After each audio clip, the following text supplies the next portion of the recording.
And welcome to this another Marcia Week show coming to you from the, of course, beautiful island of Barbados. And what a joy it is for me to host the show this evening, a bit unexpectedly, but Marcia is having some technological issues with the internet services. And she could possibly be joining us later on in the evening, providing the internet services return to her. And certainly, if she does, we'll be looking forward to that. But until then, I guess you have me as your host for this evening. And I'm looking forward not only to this evening, but to tomorrow evening as well, when I do that Monday night and Monday evening with you. And we have so much to cover. So much has happened since I have been last with you. And we are certainly looking forward to things, just really being great for the evening. So good to have all of you with us, Monica and Marvin, Aline, and I'm not as good as Marcia is. Actually, it's Dave that. Does some of this showing of these of the names and so on as we go ahead. But Taroni, thank you so much. Joy to have you back with us this evening as well.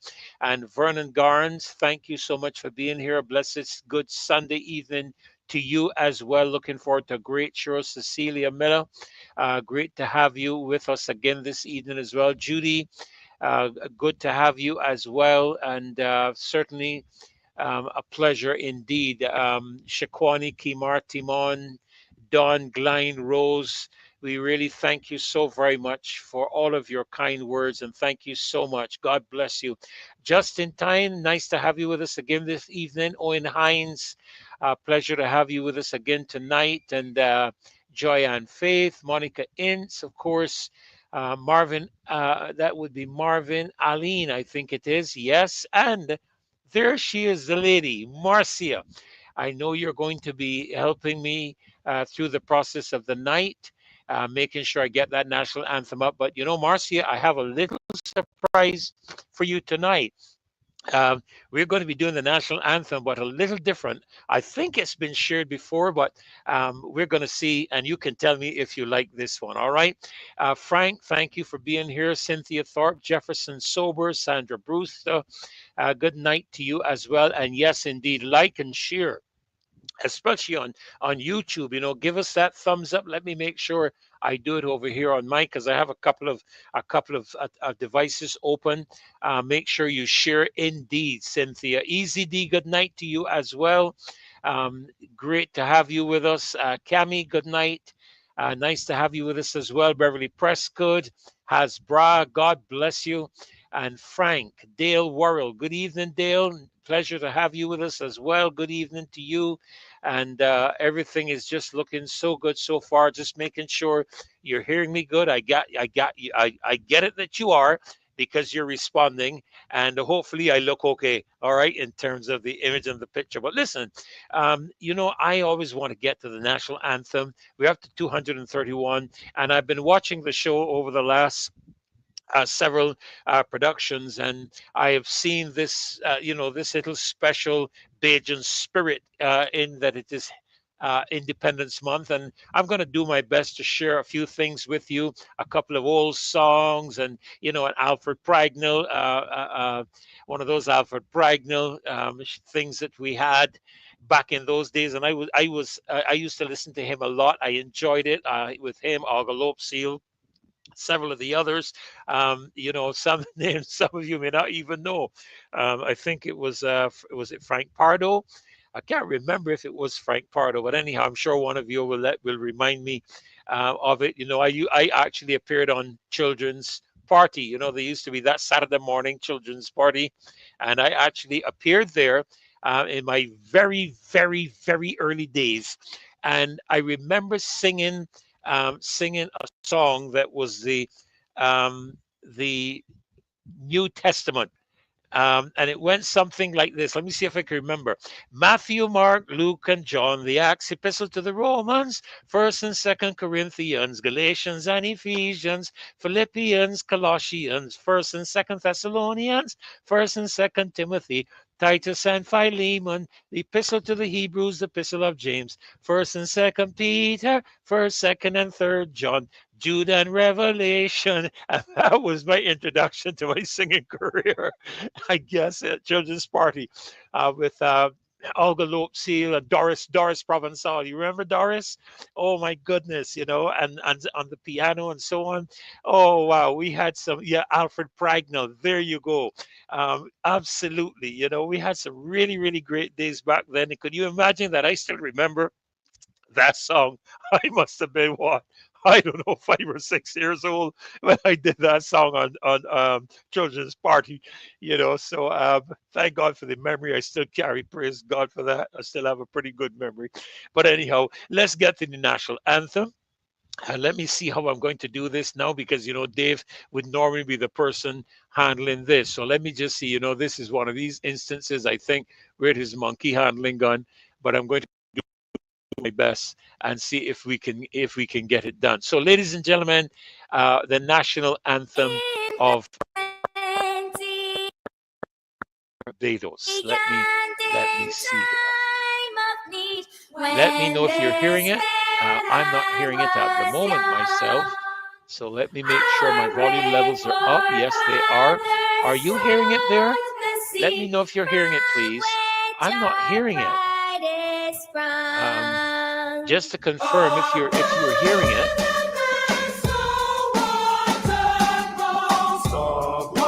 Yeah, I just checked my device and I'm hearing it, yes. That binds our hearts from coast to coast. The pride of nationhood.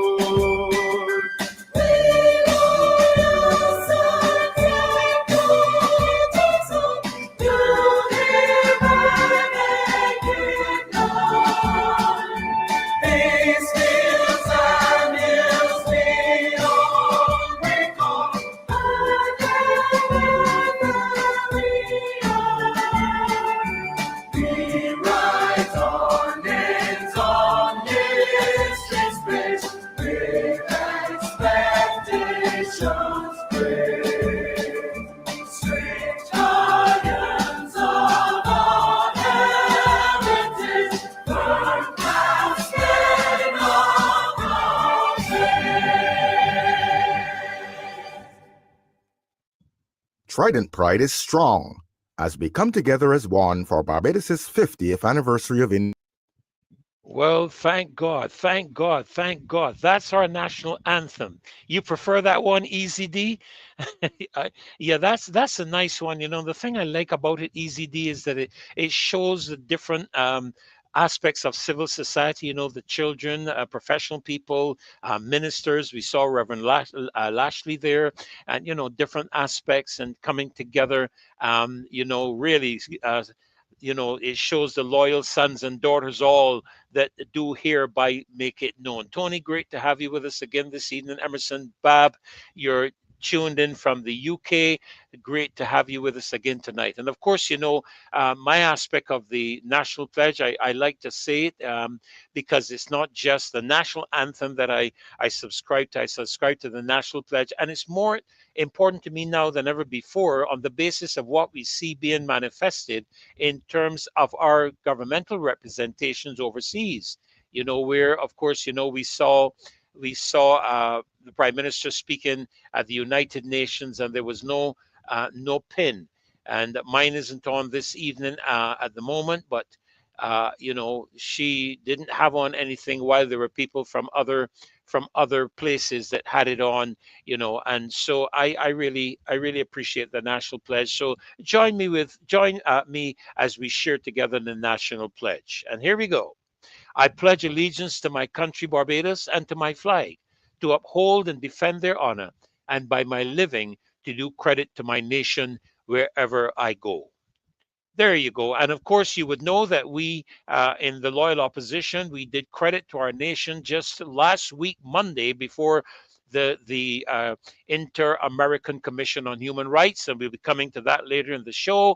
Mr. Glen will be joining us later in the show, but right now I want to share with you a couple of oldie Goldie experiences. Let me see if I can get this one done as well, so that I can share this one with you as well. So just let me get this one done here. I'm sure you guys are going to know this song. It's been with us a long time. Let me make sure I'm getting it correct here. So, okay, here we go. Let me make sure I get it done right. Here we go.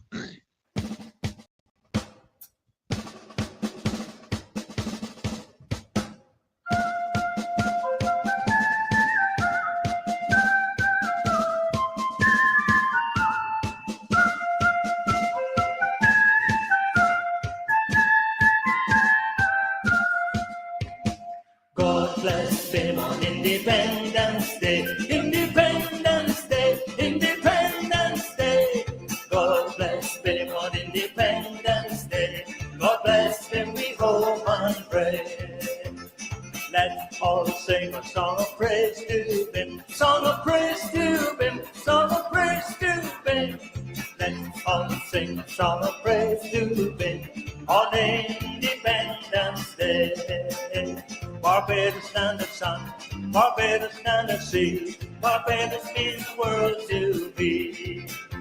Let's live and work together for the good of our land, for the good of our land, for the good of our land. Let's live and work together for the good of our land on Independence Day. Sing it now.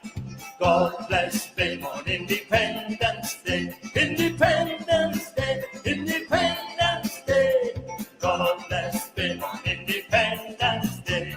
God bless them, we hope and pray.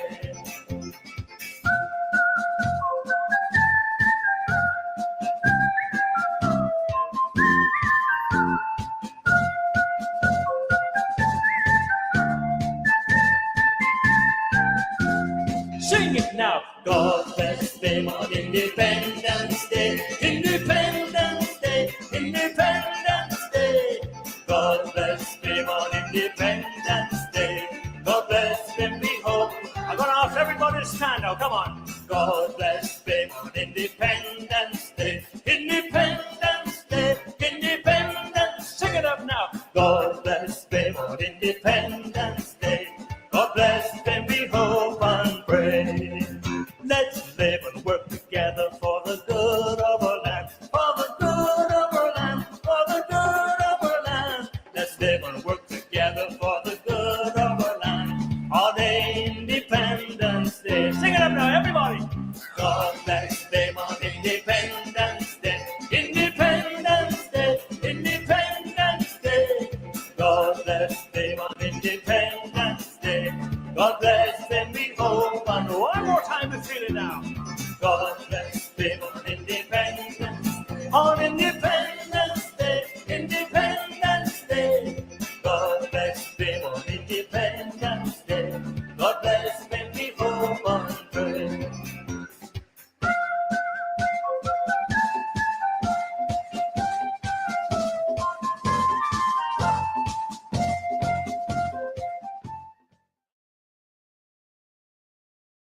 Yes, yes, indeed. God bless BIM on Independence Day. And I like that line that they share. It says, let's live and work together for the good of our land, for the good of our land, for the good of our land. So indeed, we want to do that. We want to live and work together. That is what this country is all about. We are Barbadians. I am getting increasingly tired of the what's that word? Politicalization. I don't know. Y'all tell me the right one. But I'm tired of the politics. Let me put it that way. We are Barbadians. Let's do what is in the best interest of our country and stop the stupid political games. You know what I'm saying? Let's do what is the right thing to do. Let's do what is in the interest of our country. Don't just let us go out there and promote ourselves, but let us seek to promote our country and to see what we can do to bring something back to our country that would be beneficial to our people. It's what is the point of you jet setting on? Look, let me just leave that for now because we are we are really doing a Bajan spirit, going back through the some of those old time experiences and expressions that we had. And here's one coming up. When I was young, when I was smaller than I am now, I used to enjoy Alfred Pragnell. How many of you all used to listen to Alfred Pragnell? He was a boss at storytelling. So I want to play one for you tonight. This one by Alfred is entitled The Telephone Conversation. So let me try and see if I can present this one to you too and encourage you to sit back and enjoy Alfred Pragnell. This one, it is almost as if this is a walk back, through history and through time. Alfred Pragnell. Let's hear. I'm looking forward to this one. All right, so let's sit back and it's a enjoy. telephone conversation between two Barbadian women. And I'm sure that as you listen, you'll realize that you've met these people too. You've seen them and heard them somewhere. So just got to use your imagination a bit. Telephone rings. Bring, bring. Bring, bring. Then somebody answers, says, yes. May I speak to Lottie, please? Hey, Mabel, but that is you. How are you, child? You know how, trying having a rheumatism. I know how you feel, Saul. I had a little arthritis in my shoulder the other day. Treat me bad enough. Well, Lottie, we getting old, We got to expect all these things. You're right, child. Time will for no man. Yeah, like, time don't wait for a soul, gal. But tell me, how the children? Them all right, soul. Them better than me, yeah? You know how powerful children is nowadays? My last little one got a birthday next week. And she telling me already she got to have a big able doll, baby, that could talk and walk. Now, where you gonna get them kind of money from, now? You're right, soul. Don't get she none. How about you eldest boy up in England? I hear from he last week. You know he been up there, March coming is 7 years now. Lord of his mercy, what time flying in truth. You know who up in England too? Who? Freddie Skeet. Freddie Skeet? Why you thought I'd send down the madhouse? No, he come out every Saint. He in England working for the buses are here. But look at Freddie Skeet, a decent fella like he, went to Harson's College and everything. Hey, you hear Cindy married? Who Cindy? You mean that good for nothing girl from down in the gully? Who married she, sir? Some old St. Lucia man got a rum shop in Eagle Hall. I hear he got a Toyota too and a house in Regency Park. You make it sport. But Cindy must be really surprised herself. Then lie. I went to the wedding. She did knocking down the minister.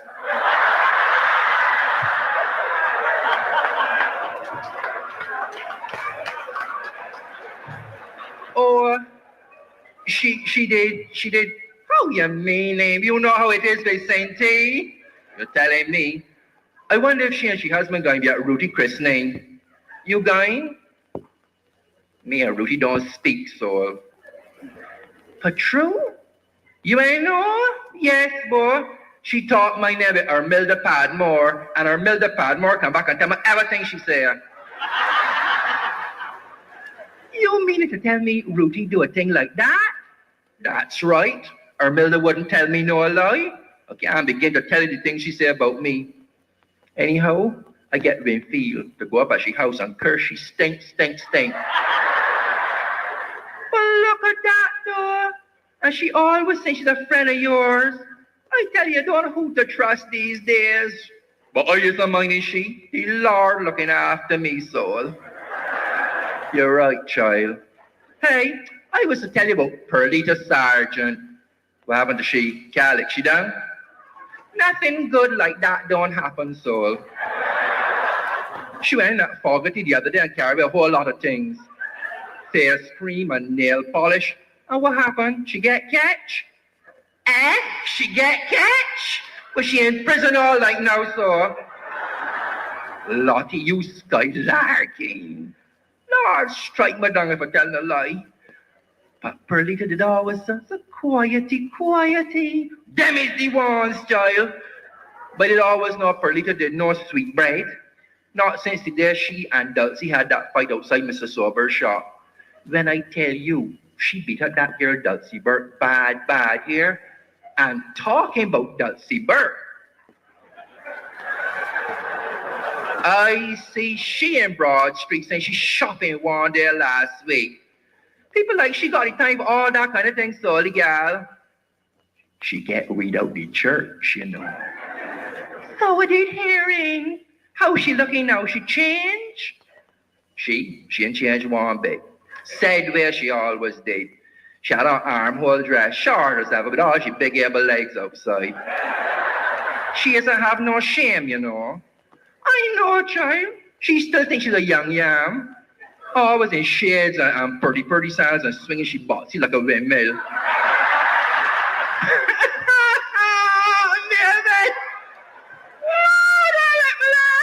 But I know she doesn't want the truth. You remember she's sister Eleanor? You mean Tashti Eleanor? That is always wear a lot of gold bangles and demerara gold and thing? That is the one. Well, anyhow, she driving a motor car these days. Lottie, watch you tell him. Ellen ain't got any money for neither motor car. Maybe you ain't got any sense, you know. Eleanor Burke tell you she want money to buy a motor car. You ain't know she living with Fitzroy Skinner? You mean that backer Johnny that got locked up about 3 years ago? He is the one. You know you keep a whole lot of money, and even when he went where nobody never find it. And now he come out of jail, he still got the money. Don't ask me where he had it stored where. But he living in style with Eleanor Burke. So is he cash driving? You know, understand? I see she backing out the garage down the road one day this week, handling the wheel like a man. She always had enough style, you know.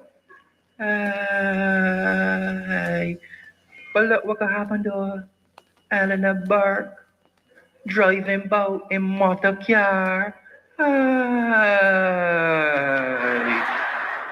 I hear the man Fitzroy Skinner now building a supermarket in town. But look at Hina. T40 man, you know, playing his one big shot. You know you read already, so he must be feeling some Englishman now. I never did like you, you know. Look like Tom Rick's self.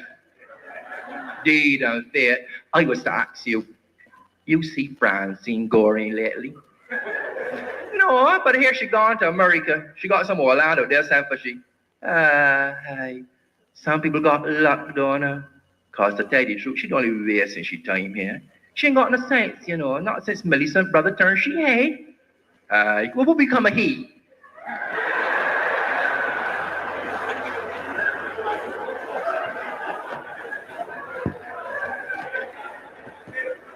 Married, if you please. Sudden so. Child God is good. Hooter. Some foreigner, light-skinned girl from down in the islands. You isn't me that little bony girl that come over the other day? Wow, with a lot of gold teeth in she mouth. Oh, I know she, yeah, I know she. She too rakey though. I sure a good hard one will blow she down. I doesn't really like to say it, but it looked to me like if she got a human consumption. God forbid. But she's a good little clipper though, so she did. She did carry on with Sinclair before Millicent brother married she, you know. He did get to England too, you know. He too? Lord of his mercy. Sam Poochie duppy up in England now. He still got the lame foot? No, like it get better, thank you, Lord. Yes, I'm glad to hear that. Sinclair did a nice young man, always in church. Talking about church, Mabel, I shame to tell you I hasn't been for over 2 months now. I feel bad enough about it, you know. I was to tell you that Pastor Clark is asking for you last Sunday. Harvest is next month, you know, and you must come to revival meeting Friday night out on the Bay Land. Yes, child, I ain't got to go. We can't live without a little spiritual food, you know. You're right, soul. Not like all these young people who only wants to paint up themselves with enough lipstick and then go and shake up themselves in some dance hall on a Saturday night. But some of the old ones just as bad. Just as bad. I trying to get that husband of mine to get his soul saved. Because you hear what I'm telling you? The day of judgment draweth nigh. You ain't see how all these Americans driving motor cars up on the moon? Signs and wonders, soul. Signs and wonders. You're right, soul. Revelation tell me all these things. And that is why we got, shh, oh Lord, child, excuse me, but that young one, Ambrosine, you know the one I mean? She stopped at the front gate like she coming in. I can have to hear you later on. Here, I can hear another time. All right. I wish you luck with Ambrosine. You know how malicious she is, always licking she mouth for everybody. I know, soul. You know, I don't talk nobody name. So, if she talking, she be talking to herself. All right, soul. Hey, you must let me know if Delaford and Sheila still together. I hear she be shot bad the other night. They saw shot back and so on. All right. And I got to ring off now. I'll see if you can find it. They about Cassie and you know who. Yes, I got Axe Myrtle. And don't forget, shh. She coming through the front door. Well, I gone here. I will let you know soon about the tomatoes and the butter beans. You smart enough. I'll see you soon here. Bye-bye.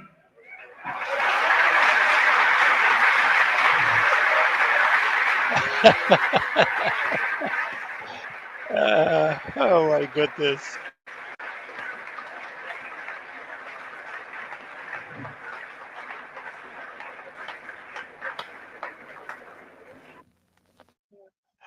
Well, that's what you call vintage Alfred Pragnell. Vintage Alfred Pragnell. I heard some words there that I haven't heard for such a long time, and heard of a story had in Fogarty's. You all remember? Any of you all remember Fogarty's? Oh my goodness! And then that reference Skylarking. You got me Skylarking. I have not heard that expression in donkey years, but folks. This is what our 50, this is 2024. We became independent in 1966, so that would be 8 and 6, 58 years of independence. And I tell you, boy, it has been such a journey. I hope you've enjoyed that journey back through a bit of our history, and enjoyed some of the Alfred Pragnell stuff. I mean, so great, so great. Look, and I'm not finished yet. Listen, this is supposed to be the time when we do some Bajan spirit, and go back a little bit through the history of our country, and remember the fields and hills beyond recall that are now our very own. All right. So, but here, look, listen, here's another one. I want to share this one with you too. And of course, this is a song. I hope you all can all remember it. And well, some of you remember it, but like I said, some of you too young to know anything about this kind of music. All right, so here we go. Sugarcane growing on my native land. Cut the sugar cane till it bang me hand. Oh, and I walk out in the field from morn till night. Cut the sugar cane till it bang me hand. I just saw me little nigga that can catch a bite. Cut the sugar cane till it bang me hand. Oh, and I walk on the plantation every live long day. Cut the sugar cane till it bang me hand. If a nigga man no work, he can get nowhere. Cut the sugar cane till it bang me hand. Oh, and I'm waking up the bark in the broiling sun. Cut the sugar cane till it bang me hand. Well, now we're weary and not tired when the day is done. Cut the sugar cane till it bang me hand. Planters, planters, sugar cane. Keep moving and tall. From the broiling sun and dripping rain. Money for one and all.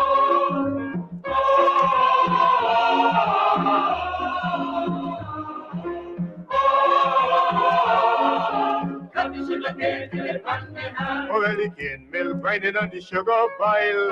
Cut the sugar cane till it bang me hand. I say, poor nigga man, you can rest a while. Cut the sugar cane till it bang me hand. Well, me should bust out and it rot with sweat. Cut the sugar cane till it bang me hand. Now, now we're weary and I'm tired and I'm dripping wet. Cut the sugar cane till it bang me hand. Planters, planters, sugar cane. Keep moving and tall. Rising sun and the dripping rain. The money for one and all.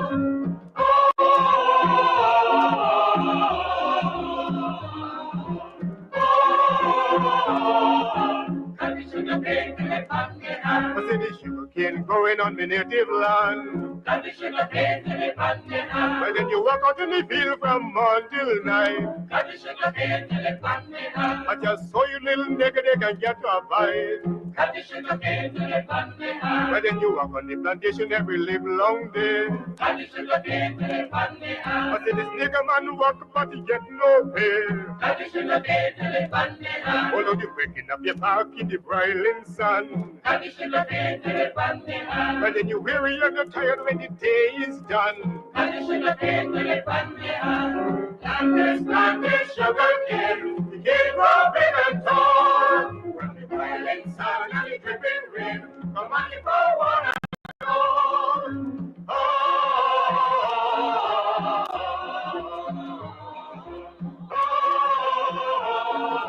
Got the sugar cane out in it pan me hand.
Oh my goodness. Oh my goodness. I tell you, I carried you guys down some memory lanes tonight. My goodness gracious me. And, I tell you, and listen, when you listen to this kind of music and you listen to some of the expressions utilized, um, and you listen to some of the expressions, you begin to understand why our position on this cybercrime bill is so important, because you're talking about artists and entertainers who had the freedom of expression. They could have sung anything about anybody. You hear Alfred Pragnell. I think if Alfred Pragnell was alive today, he would have given some of our politicians particular names, and he would be telling stories about them. And then the next thing you hear, he might be in jail and charged $100,000 because he offended somebody. But anyhow, listen, we're going to get on to some different stuff in just a few moments. I'm expecting some of my guests to join me very shortly. But I've been watching the show, and Marcia has been taking you through some of these. I call them, back in memory, walking back into memory lane, and sharing some of these Bajan spirit. That was back in the days, when sugarcane was, we used to produce 186,000 tons of sugar. I don't know if any of y'all remember those days. We used to have sugar canes. You remember, anybody remember the brown skin girls and the frozen joys? And don't attack the preacher because he talked about brown skin girls. That was the name of a sugar cane, and it was a thick sugar cane, and it had some long knots in it. and it was soft. You could almost peel it with your teeth. And when you started to suck it, all the juice was running down your mouth. I mean, my goodness, those were great days. I'm not saying that we have to go back then, but we've lost. I saw Nigel make a comment a little earlier. Let me just see if I can put it up here. He says, Dr. Nichols, can we truly restore the Barbadian ethos given the gravity of the turning point devastating our nation? And I wonder, I ask you that question, can we truly restore the Barbadian ethos? What is Bajan? Why do we have to be importing these things from overseas? I attended, as you all would know, I attended the commission at the Inter-American Commission on Human Rights, representing the civil society of Barbados. And let me just say this, sometimes you have to ignore some of the things that you see in the media. You really have to ignore them, because we had a press conference on Friday, and even though I sat there and I shared with the people, how many people do you see in Parliament? Do you see 100 and something thousand people in Parliament? No, you see 30 people in Parliament representing however 100,000 plus people there are in the electorate of the country. And yet, I'm not, let me make sure, 'cause I can't remember if it was the Barbados today or the nation or who it was, but listen to and this is why I don't like, sometimes with Bajans, they don't know how to give their own credit. They don't know how to celebrate their own. And this is how they begin the thing. The loyal opposition, the fledgling civil society group, the fledgling, in embracing that stupid perspective of that attorney at law who don't know anything about Barbados, that turned up at the Inter-American Commission on Human Rights to represent the Barbados government, a colonial master. It says to me that while the government is talking about a republic and severing ties with the United Kingdom, they have not severed ties with colonialism. And they have not left the plantation. This was going through my mind all during the US election, which I'm not going to get into in the context of this show. But, I was thinking to myself, when are we as slaves going to leave the plantation and learn to think for ourselves and stop having people indoctrinate us and speak into our minds what they want to speak? And I was at a session in the evening after the commission hearing, and there was a gentleman there that spoke so eloquently and firmly on the matters of slavery, and he was talking about how the slaves were not docile people. In other words, what we were seeing, or what we are seeing in terms of the Barbadian conduct, is not genuinely what African people are. But he spoke about how the colonial masters subjugated us and subjected us and subverted us and demolished our spirits and brought this component out in us. So that today what you're seeing in a Bajan as a representative of an African ancestry is not what Africans are. Africans are passionate people, emotional people, active people, vibrant people. And this is the thing, as I sat there in that commission and looked across the table at the attorney that was representing the government, I thought to myself, what is this colonial man doing here, speaking on the behalf of a nation of black people who were once enslaved by the very said same people who are sitting down across the room from me? How could the Barbados government do such a disingenuous act? I don't even, you can tell I'm searching for some words just to remain polite. How could they do such an act against the black people, against the slave ancestry of this country, by bringing a colonial master to sit at a table to represent the people, the government? If the government of Barbados is the representative of the people of Barbados, how could they do that? Where were the luminaries, the illegal luminaries, the legal luminaries of Barbados? Sir David Simmons and some of the others, you all know the names of all the tremendous attorneys attorneys at law. No, he's not the greatest attorney on the planet, but Edmund Hinkson was present in the room with us. Why are we having, and you all know me, I am not a racist, I'm not color prejudiced, but I am strongly in favor of severing ties with colonialism. Cut them. We don't want to be connected with them. We have our own country, our own nation. We are independent country. We will be friends of all and satellites of none.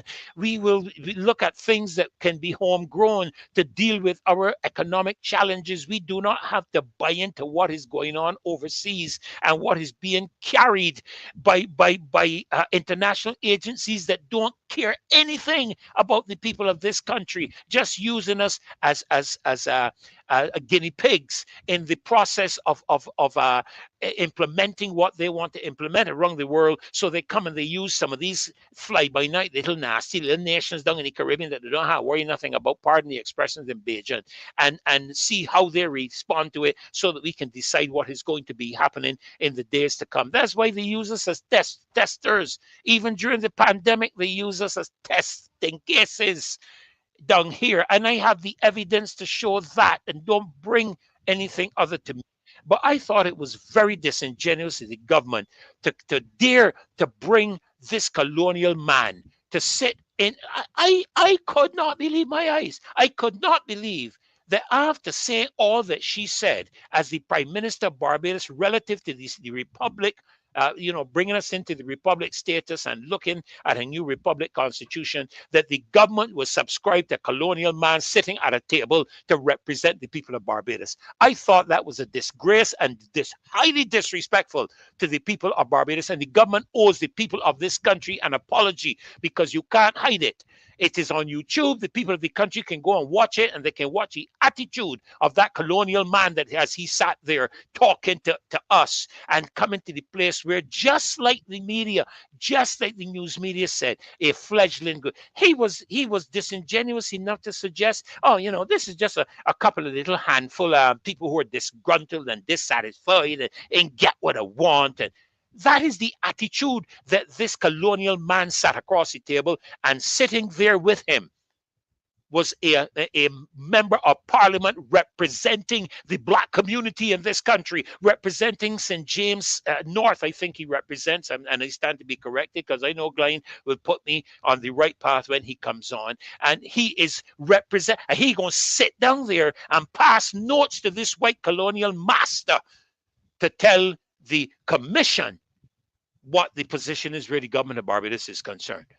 I felt it was disrespectful, and the government owes the people of this country an apology for having that situation be manifest at that place in the Inter-American Commission. But I see my good friend Glen is here, and I want to bring him in right away, because I know when Glen starts to share, you get your learning cap on, you get your pen and your paper. So if you don't have pen and paper, get it fast, because Glen is going to share with us some remarkable things this evening. Good evening, Glen. So Good good evening. to my friend. Good evening, my Freddie. You're set in a very dynamic, a very independent mood. I feel like eating a conky now. With currants or without currants? Not current. In my day, we couldn't afford current, so they were straight. So I grew up on conky. No, the current came there, business became more had more money and more disposable income, but it was straight conky, coconut and all that. You can taste I am telling you, and we were so excited because, as you know, the Independence Celebration replaced Guy Fawkes. Guy Fawkes that's right. Day, and at that time we were down in Boscobel. My mother was doing head teacher at Boscobel Girls' School, and I don't know if you remember what down there was like. There was a big old windmill wall. Right. Across the pasture opposite the school. Right. And every Guy Fawkes Day, my father would carry tires up on top the windmill and light them, and we would have the fireworks and the rockets and the starlights and the bandits and all those. You remember those days, like? Of course, but I think the younger generation, you should tell them what Guy Fawkes Day was. Guy Fawkes Day was. Tell them, because I might think it was. No, I would let you do that, because I'm not the greatest historian when it comes to that. For those who are too young to have been exposed to these intricate parts of Barbadian social and cultural history, yes. Guy Fawkes Day, the 5th of November, was meant to celebrate the failure of a man called Guy Fawkes, who plotted to blow up the House of Commons. And in order it did not succeed. Uh, so they commemorated by having these bonfires and celebrations in England. So we had our version in Barbados at a different level, but we were all part of the spirit. Cabal, anything explosive virtually, you were used to make the noise to Yes, symbolize yes. the attempt, right? But I think that is one of the, and we also had conkeys. I remember the conkeys, Yes, right? The yes. I conkeys. used to look forward to eating my conkies on Guy Fawkes Day. I, The only I day well, you forget them. but one of the first things Tom Adams did was to abolish it because it became very disruptive, Yeah, yeah. frightening children and animals, old people, because the youngsters got out of hand and were going through the people's houses, the That's verandas, true. the That's true. yards, And through the and he villages said and so on. he cut them out, but we retained the conkeys, and then eventually with independence taking its place. And I Yes, must give my and also community independence replaced that vacuum and everything that yes, yes. that we done that. Yeah. But that let me November before I go that on to my, November the 30th, that November the 30th took over from November the 5th. And Glenn, that is one that's of the, right. the reasons I felt so strongly. And I may have failed to express it before, but I felt so strongly, Glenn, as I sat in the commission, knowing what we used to be and what, the colonial celebrations we used to have and what we have now become, to see a colonial individual sitting representing the country of Barbados. But you can't he did not hire himself. The Barbados government hired him. So I know what a disrespect to the people of this country. uh, uh, what was also very disrespectful too because there was Edmund Hinkson, the chairman of the commission, man who did all the work, who guided, who controlled it, who managed it in his way, and Yes, a lawyer, and we were not in yes, discussion international law. We were no, discussing no, to apply to Barbados, correct, and he was correct. and they had to bring for them to bring an outsider. Or to me was I can always say they probably feel that he was not good enough to represent Barbados. And But I didn't even know I didn't even know he was passing notes, but I was wondering what hand he played in devising and compiling such a pathetic attempt at defending Barbados' yeah, sovereignty, while they right? sat at the table, he was taking, these yellow sheets from a yellow pad, turning them out, Right, folding them over, writing a note, and passing it through Vic right, Fernandez, to the attorney. And you right. could see that when the attorney was finished with one point, he would just take the paper and set it aside and pick up the next, almost as if he didn't come prepared to engage the But, process that we were there for. but the quality of his presentation clearly, for example, he never once mentioned the Barbados government he represented, for whom he spoke, never once mentioned the two offended sections 19 and 20. They Correct. never once by number, Absolutely. Not right? once. Not Not once, once. right? So it really is a very poor effort, and you must forgive Edmund because Edmund is not from what all the understanding, Edmund is not running again. He's to be replaced by Chad Blackman, and maybe his attitude is part of that. You got to resign. He can do anything. I'm not going to be there again to face the public. And I think in my estimation, or what I have known of him, I don't think he's quite gotten over having been taken down, having been reduced, demoted from a minister. Uh, remember, he used to be a minister of immigration, etc. Yes, I don't yes. think he's quite gotten over that. And but he's a man who his mouth could put him in trouble. Well, it did There's with me. It did with me, Glenn, because when he arrived, and I want everybody to hear this. When he arrived, I was downstairs waiting for our attorney, Julio, to arrive. And when they came, what was the first thing he said to me? He, in his usual way, I knew I would have seen you here, Dr. Nichols, and you all got some funding from the right wing people here in the United States. And I looked at him and I said, Edmund, it is time you stop that foolishness. You're a liar, you know that. And I called him straight to his face. I of said, you're a course, liar, of you course. know that. You know that But that is not true. And I had but to don't say, even after the commission, he came back with the same thing after the commission was finished yeah, hearing yeah, us. yeah, yeah. But don't forget, Anyhow, that same out is what put him in trouble. As far as I yeah, remember, there's still a legal there's a court in the law there's a case in the law court for defamation, still pending as far as you know, involving his mouth. I Oh say dear. no more at the stage. Yes, sir. But so his mouth could take him anywhere up or down. So Yes, sir. you Well, know, so good to have you on. So good to good my have you friend. on. Let's sit back and allow you to take the floor, sir. My topic tonight is it's in keeping with Barbados and Barbadiana and things Barbadian. We're trying to depict and recollect and depict many Barbados activities or events or sayings to make us feel that peculiar Barbadian feeling. And my topic tonight is Standpipe News with Talalala. Standpipe News with Talalala. And first of all, I will make it clear that everybody remembers what is their standpipe.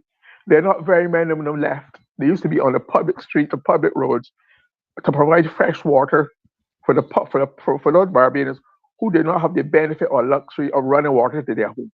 So you'd have to come over your home, your gap, your road, and go to the standpipe to collect free water. I myself did it for a number of years, and I remember I had to walk with a bucket of water early in the morning Yes, to yes. bathe, to go to school, to fill up a barrel, to help cook. And it was a great relief when we finally got water. We lived up a gap, so you would have to pay money to run a galvanized pipe from the connection on the main road highway up the gap, and it was costly. So not very many people could afford it. So that was the way it was done initially by the Barbados Water Works, and then by the Water Works Department, now the Barbados Water Authority. So that You was the said you government's said it way. you said it was what? Standpipe? Standpipe News Uh-huh. with Talalala. So I've told you what a standpipe was. Talalala. Talalala. Talalala. Talalala. Talalala. Talalala. Okay. This, Talalala. Okay. We still have a there's couple of standpipes knocking right, around too. right. There's one out Thank God. in Bibby's Lane, I think. But let me tell you who's Talalala was a well-known street character in Bridgetown, and he was the source of all kind of news. He always knew what was going on. He could tell you about it. And at the business, I taught people names. So he was the function of a lot of news in Barbados at that time. So when somebody told you're behaving like Talala, I mean you're talking somebody's name bad, right? So that's the context of when bringing these news. And Talalala would always know what is going on high and low in Barbadian society. I would tell people about it. That was the source of local information. And so therefore, and Tala would also talk about things that people on the ground felt were happening around in Barbados. And so that's the context in which I deal with the items. The first I'm going to talk about is the one with the the I want to talk about okay. I'm going to talk about the behavior of the not the Okay. behavior the quality of the announcement by the police. And when they made this announcement by the man who died, who had been involved in the incident and died, but said the inquest, the coroner's report was died of natural causes. Hmm. Hmm.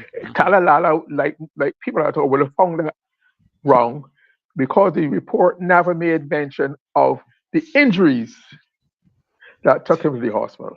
Right, Right, right. right, and logically you would think that that would have been part of the report, and Hmm. therefore I'm very disappointed Hmm. and surprised that the Barbados Police Service would think they could get away with that in this day and age with a Barbadian public who's so enlightened, who has access to information all from all the world. I know. Deal with the issue first because Talala would have said that it looks as though they're hiding something and they're trying to cover somebody. I don't believe they are, Hmm. but what they're doing is giving currency to the talk on the ground on the people that for whom Talala would have spoken and who he would address that it ain't right. Something is wrong. Somebody getting unfair in this regard. And there's a feeling, based on what I've been hearing people say, that in the same way it was done by the incident in Jackson, they want the same police approach to investigation on the beatings. It's clear the reports, the police report, the newspaper reports, and Mr. Safri, everybody saying that initially the person the deceased represented himself at the hospital for injuries. Now, what happened to those injuries? And not only that, who caused the injuries, and if who, what is being done about it? So I think that's that's a classic case where Belgians feel that they're being unfairly. And as you know, Belgians don't like unfairness. They really don't. They would defend you to the hell if they feel that you're getting unfair. And another unfairness would be with this the there's a if you go online and see there's a called Pick Up Barbados. If you Google and put Pick Up Barbados, it's an app. You can go there further and see what you say. It's an app which um, allocates you to if you want a taxi, call that number and they'll get a taxi for you. It's a kind of version of Uber. All right. Now, my understanding is that this app this business app has been put in place by a Trinidadian family, and it was a way when they first came to Barbados, they tried to get the Barbadian taxi men to work with them. They went to co-ops and men at the port and the harbor, right? And they would give them 20% of the money that when they use you, if they send out your taxi on your behalf, you get 20% of the fare. Something like that. Or they take 20% of the fare. Let me be fair to them. But what the person objected to is that they're not buying cars, right? They're not licensing. They don't have to pay gasoline. There's no insurance. All they would do is call Ferdy. You have a car, and they arrange to go and pick up somebody in Black Rock. Tell them your favorite. So there was no outlay. There's no investment in Barbados for that purpose. And those in the taxi service, I understand there was some furore last week. Last week also out of the airport. They tried it at the port. They did get down. But at the airport, there's a connection where people are coming and picking up taxis. While the two or three or four taxi organizations at the airport, and they pay a fee every year to operate and make this so the airport benefits from it, and they feel it is unfair for an outside Barbadian, outside organization to come and make money at their expense because they're not invested any into Barbados. I believe that in business you don't get what you deserve, you get what you negotiate. So I'm not blaming this business interest from Trinidad for operating in this way. What I'm blaming is that the Barbadian authorities let them operate in that way. Because I remember that for many years, both BLP and DLP governments took a very strong policy of not allowing outside taxi franchises to come and settle in Barbados. That's why you have such a vibrant, well-equipped taxi service in Barbados. We reserve it for Barbados. You might see a Hertz franchise name at the airport because they have the brand name. But we felt that. I remember one time meeting some persons from Hertz who came to Barbados when I was a minister in government, wanted to meet with me. They have this fantastic idea. They want to do this service. But I told them, no, it's not that. We do not allow outsiders. That is reserved for Barbadian investors and business persons. So all of a sudden now, and they were going to be bringing the cars and a big paraphernalia, and they were doing investment. But we said no. And we have, like I said, very successful, respected. You don't really hear any incidents of Barbadian service. It's a well-run service. Of course, the service quality has to be improved, like all over Barbados and private sector and private sector. But as an institution of itself, it has proven it work. So Yes. I'm very disappointed that at Independence time that and I would like to know what I'm not up on this thing. What does it take to set up an app? How does the Barbados Revenue Authority, National Insurance, anybody benefit from somebody operating in that? They're not buying cars, they say they don't have a garage. Right? So why should the app come and jeopardize Barbadian who invested so much money over the time to build an industry at their expense. And I was wondering, I mean, anything technological is possible these times, but I would think that it would be quite costly to if had to be disable an app. But I feel it is unfair that they came to Barbados and again, again, first they said they were resisting a rejected her. Somehow they find a way and now they operate. I don't know if were you able to Google it yourself? No, not yet. I've taken up and enthralled with listening to you, but I can do it now that you're speaking. Go ahead. Yeah, it's called Pick Up Barbados. I'll let you Google it while I go on for the other, Okay, that's fine. the other topic I want to talk about is again Barbados and Barbadian and Barbados business persons. I am all for modernization. I'm all for international relations. I'm all for societies exchanging businesses, etc. And business going on and buying out and merging, etc. But we have a case though. I am told we have a case now where the Barbados governments for years have give concessions to the building of hotels, hotel plant and whatnot, duty-free concessions, various concessions for years. That was a necessary route to go in order to get outside investment, foreign exchange, U.S. dollars to come and invest in Barbados to develop a very thriving tourism sector upon which we are highly dependent. But one area, these are hotels. As a matter of fact, so generously the last DLP government gave to sandals that it was a big furore in Barbados. I remember this present government, the Barbados Labour Party, criticizing the DLP. No ends up for giving such generous concessions. Apparently, they said to be the most generous ever in the history of tourism in Barbados. But lo and behold, now I'm told and that one of the things we had done in Barbados, governments have refused to give similar duty-free concessions to restaurants, except for years they said no to some of the most distinguished, well-established, popular, well-run, exclusive restaurants in Barbados. Except now that an outsider again has come into Barbados and gotten some very generous concessions, duty-free concessions for his restaurants, something that had been not allowed to other Barbadian restaurateurs for a time.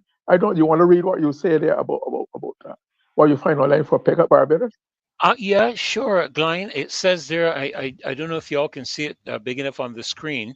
It says, be on your way with Pickup Barbados, a modern taxi experience custom built for the Barbados community. Feel safe knowing that you're riding with a licensed taxi driver and enjoy the convenience of requesting from anywhere at any time. That is the initial aspect of the hail a taxi from anywhere. There you go. Professional, reliable, transparent. I'm just going to try to get right down at the bottom where you can probably see, I don't know if they'll say anything about who it is. Well, I know if you Google, I think there's an address in St. James attached to it. I came across an address in Prayer Park or something, but I'm not saying the office, anything that resembles a physical plant that shows that they put some money into Barbados and that they're employing Barbados to help ride this thing. That not just an app and a raking off 20% at the top, right? For just getting an app and promoting internationally and whatnot. I know there's e-business and all, but I think we have to protect ourselves. And so you have an example that when you put it with this, the reports what's happening to taxi in the restaurant business. I think we have to take stock. I think we have to pull back and say what is going on in Barbados at a time when at independence, when we're supposed to be a republic. I think this is the first for the example of outsiders coming and getting advantages that Barbados have not been allowed for themselves, and it does the country no good. It's bad for the empowerment, the financial development. It's bad for the psyche of the Barbadians. Another example of that they do belong or they're second-class citizens in their own country at the time when we are supposed to be a republic. I don't know if you want to ask any questions about that. The thing is, Glenn, I would like to ask, how is it possible for a foreign company, regardless of where they're coming from, because we see this happening so often. You see, for example, I'm sure you'd be familiar with the fact that, Bajans have to wait so long when they send a submission into the planning department. And then you will have some of these people coming investing in Barbados, and they can get their plans approved within a couple of weeks, and we are made in for months. There seems to be a differentiation between over and away and Barbadians. I am told that the restaurateur is an outsider who came to Barbados and bought some of the most prominent, famous restaurants, right operating them.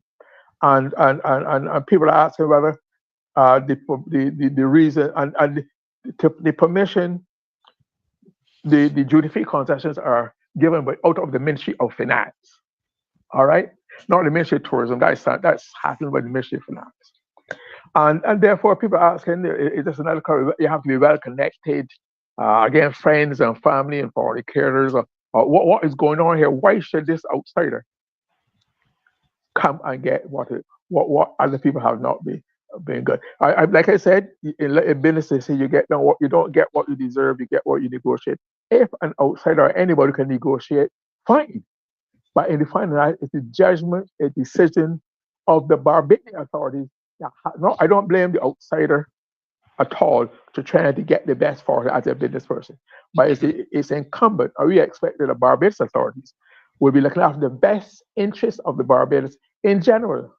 Our sectors are protecting them in a way because in this day of big capital, especially you're coming from outside of Barbados, even coming from Trinidad.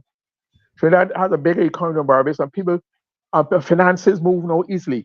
And if you look at the Trinidadization of even the supermarkets in Barbados, or it is a trend that we can no longer allow us to be pushed out. I mean, I blame some of the takeover on the ineptness and the laziness and the and the lack of imagination for the local private sector, especially when you saying in Bridge, what's happening But around the Bridge now.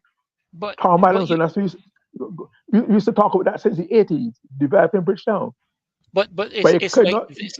It's like just they're make in bed with the whole thing too, Glenn. I mean, because that can't happen unless there is, and you have to pardon my expression, some buying out, some paying out of local private sector entities, in but in terms of their the benefit. the, the private sector like I said, we used to talk about it.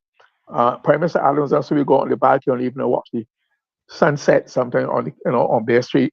The Yes, same yeah, building that this present government wants to sell wants to sell. and the investment centers. And it used to be we discuss he would talk about plans from to develop the Hilton right down to the BMC, restaurant, shop, wonderful stuff. But our Prime Minister Arthur tried to push it along, but we couldn't get the BS&T to move. They kept some of the most lucrative, valuable real estate on the waterfront in warehouses for years. We've That's been right. trying to build that is why we don't have a marina as yet. So what was happening is that they lost again the more aggressive business to bought them out. But I'm not surprised because Napoleon once said of the British that their nation of shopkeepers, right? Not British shopkeepers. And I applied the same indictment against the private sector of Barbados, who had all that real estate down. That's down Bridgetown. I'll put it to no good. You never develop, reimagine. They just want to import Yes. and sell. Yes, in all the years I've been traveling to the Cayman Islands, Glen, and I'm not sure just how much you know about the Cayman Islands with regard to things like this. My understanding is that, for example, if you want to set up a business in the Cayman Islands, the majority shareholder must be a Caymanian. You can't set up a business in Grand Cayman unless 51% of the business is owned by a Caymanian. So there's that sense in which a Cayman Island resident is involved with any foreign business development, And I'm not talking about offshore businesses here. I'm not talking about the offshore companies and so on. Right. I'm talking about actually setting up a business in Cayman. If you want to set up a supermarket, a dress store, or anything of that nature, it has to include a Caymanian in the context. Otherwise, you don't get permission. That made me that revived memories of there's a case of Julian, right? The original Julian. Yes, Never yes. the net never roll. Hmm. He set up about it was in St. Lucia. I believe it was. I believe it was. They not last long Hmm. because it offended the St. Lucian sense of what should that area belongs to them, and it Hmm. did not receive support and patronage like it was expected to. So, but Barbados cannot be. We are an open society, but we have to be open keep our eyes open, not just our pockets. Our eyes open to protect our best interests. We've always been an open society, given our geographical location. We were a hub forever, Hmm. etc.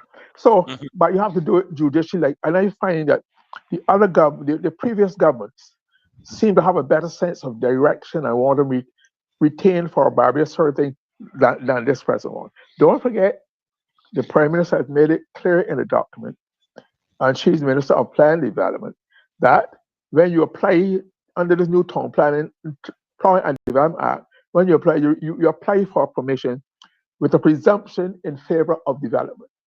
So you can say, well, I'm well on the way. It's just a matter of dotting the I's and crossing the T's.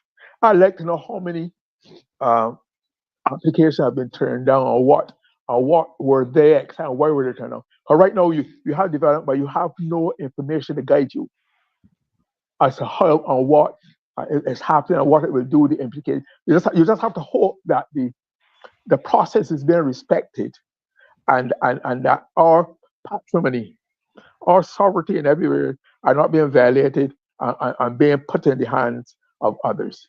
And it's something, especially at this time when we're talking about country and nationalism and patriotism, uh, that we have to be patriotic for the well-being of all Barbados. Right? Barbados has to mean something first, above anything else, especially where all because when you tear down those buildings on Bay Street, etc., are going on, will never ever be replaced. Hmm. Hmm. Right? They're not leasing them and refurbished to the interior. They are buying them, demolishing them, and putting their own creations in their place. What will Bridgetown look like? What character? And these are saying we are not getting. There's no obligation. You would hear about a project when it's proposed. If there's controversy, you hear something said. Government will come and defend it.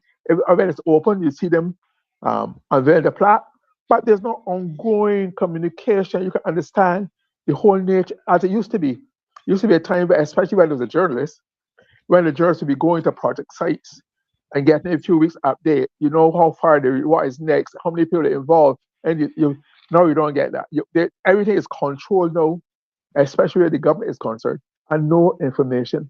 Remember, Sam Lords was built under two governments, and this one, I probably heard with three or four stories. Why Sam Lords was being built at our expense, Hmm. Hmm. right? Yeah, yeah. And we are being disrespected. We're not being taken into account, and it is doing Barbados no good for our present circumstances and for And the for the future. future. Yeah. Glenn, the thing is that, when I listen to you, when I listen to the people as I move around the island as well, I begin to understand why there's this push to get the cybercrime bill in place so that access to information is going to be limited. Because coming through the pandemic, one of the things I realized, and I remember our prime minister in an interview with Amanpour is her name. I think she was Yeah, a journalist, Christiane Amanpour. Yeah, Christiane Amanpour of right. CNN. I remember watching an interview with her where she was talking about how the governments have to now, because of a lot of the information that was spinning around to do with the pandemic, much of which was deadly accurate.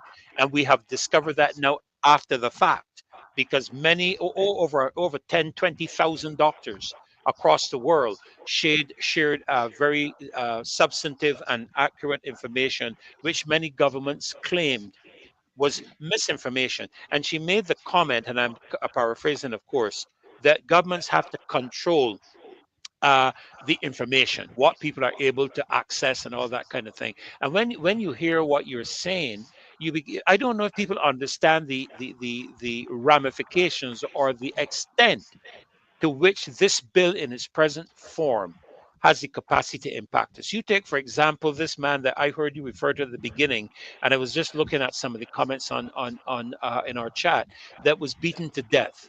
And apparently there is a No, video no, of no, no, no, no. It can't say he's beaten death.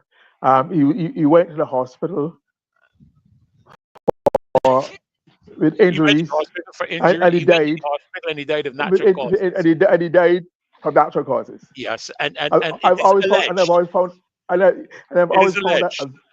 No, the police authorities said the official report, he died of natural causes. But that's a phrase I've always found very interesting. To die of Well, natural you causes. know, But a beating is a natural cause too. You know. but we say this, it cannot end at just speculation. No, They no. have to do much better than that. But you talk about COVID. I remember very well how the government tried to control the information. Yes, yes, Remember yes, having press conferences and 3 or 4 people in the prime minister taking part in the press conference on calling on people to speak and leaving the press. I remember they even went out and brought in David Daly. Now yes, work, yes, now yes, work because it was clear. I remember being on Brass Tacks, a calling program during that period. And I used to get amongst some of the, especially two of the female fellow moderators were obviously gatekeepers. They're very defensive and making excuses. You can't say this to give them more time. Straightforward channels of information that we used to use for since 1958 in JS was no longer good enough or whatnot. It is clear that given their rewards in government, that they were working towards particular rewards. But but so the government had its own people trying to dictate what people should hear or not hear. When you should get. I remember talking that we should get a report every day, and and then they came up with this dashboard. They were doing everything to control the information, and all of that is what helped generate this hysteria yeah, and yeah. the distrust and the mistrust of government. But Well, I'm saying, go but ahead. Klein, not that I wanted to go in that direction tonight because we have so much to talk about. We want to talk about this a little bit about this homeless man who is alleged to have died of natural causes. We want to look at this Ponzi scheme as well, and I'm glad to see Okay, you and Maxine here as well. And there is a situation with a family in need. Maybe I can touch on that at okay, some point between yourself and Maxine. And we also want to look at the impact of the Washington hearings on Barbadians. But I had engaged Glen some international virtual interviews with persons like Dr. McCullough and the man who created the mRNA technology, Dr. Maloney, and others. And when what I was hearing the government say, I knew was dishonest and it was not entirely accurate because I was speaking with the people, in the midst of everything that was happening, yeah, and they were controlling, and that's the intent today. And I want the people to understand that even though we're talking about matters to do, with the development to Bridgetown and all these different kinds of things, if the government can control the narrative, the reality is that the truth will not get out, and people will not know exactly what is going on. But I want to take this chance, if it's okay with you, Glenn, to welcome sure, of course. one of my favorite people um, to the show tonight, along with yourself. You notice I said Uh, one of my no, yeah, because okay. I Thank don't you. want to I don't want to get you jealous, because Oh dear. men do experience jealousy, Maxine. Men, that's I Good night. I was I was one of 11, and I had 7 brothers, 6 of whom were alive. So oh my goodness. You're accustomed to being the center of attention then. no, observing how guys behave. Well, welcome, Maxine. Yeah, yeah, Corday, I listen, hope you notice. yeah. I'm wearing my lapel pin tonight with the Barbados flag. just to make sure you notice. I am going to turn off my camera for a minute and get mine and stick it on my collar, because I'm not going to Good. have you come in here with yours and I don't have mine. I forgot to stick it mine tonight. By, by, But by, by Maxine, the way, Martin, I, Yes. I noticed, I saw some clips of the Prime Minister in Azerbaijan addressing. Was you in a Barbados thing? I Offline? do not recall. I do Okay, not all right. recall. And to be I honest, saw. I do not recall ever seeing one on her. I've seen the Okay. UN Right. sustain SDG pin and so on, but I don't recall that. And, Which and, is and then she unusual and then she because will come. Go ahead. I was saying it's unusual because if you observe persons at these delegations and she's a head of government, other heads of government and heads of state, they typically wear their pins. You know, Yes, if you see the president of the United States, Of course, of you know, course. the various presidents, foreign ministers from around the world and so on, they tend to wear their pins, which is typical. So I find it unusual. Maybe it's a deliberate decision not to Well, wear it for whatever one last reason. comment. One last comment. One last Mhm. comment, guys. But then to think that with the independence coming up, she'll be at Kensington Oval. She'll be taken to salute. She'll be awarding honors, but cannot and does not or will not wear a Barbados flag when you go abroad.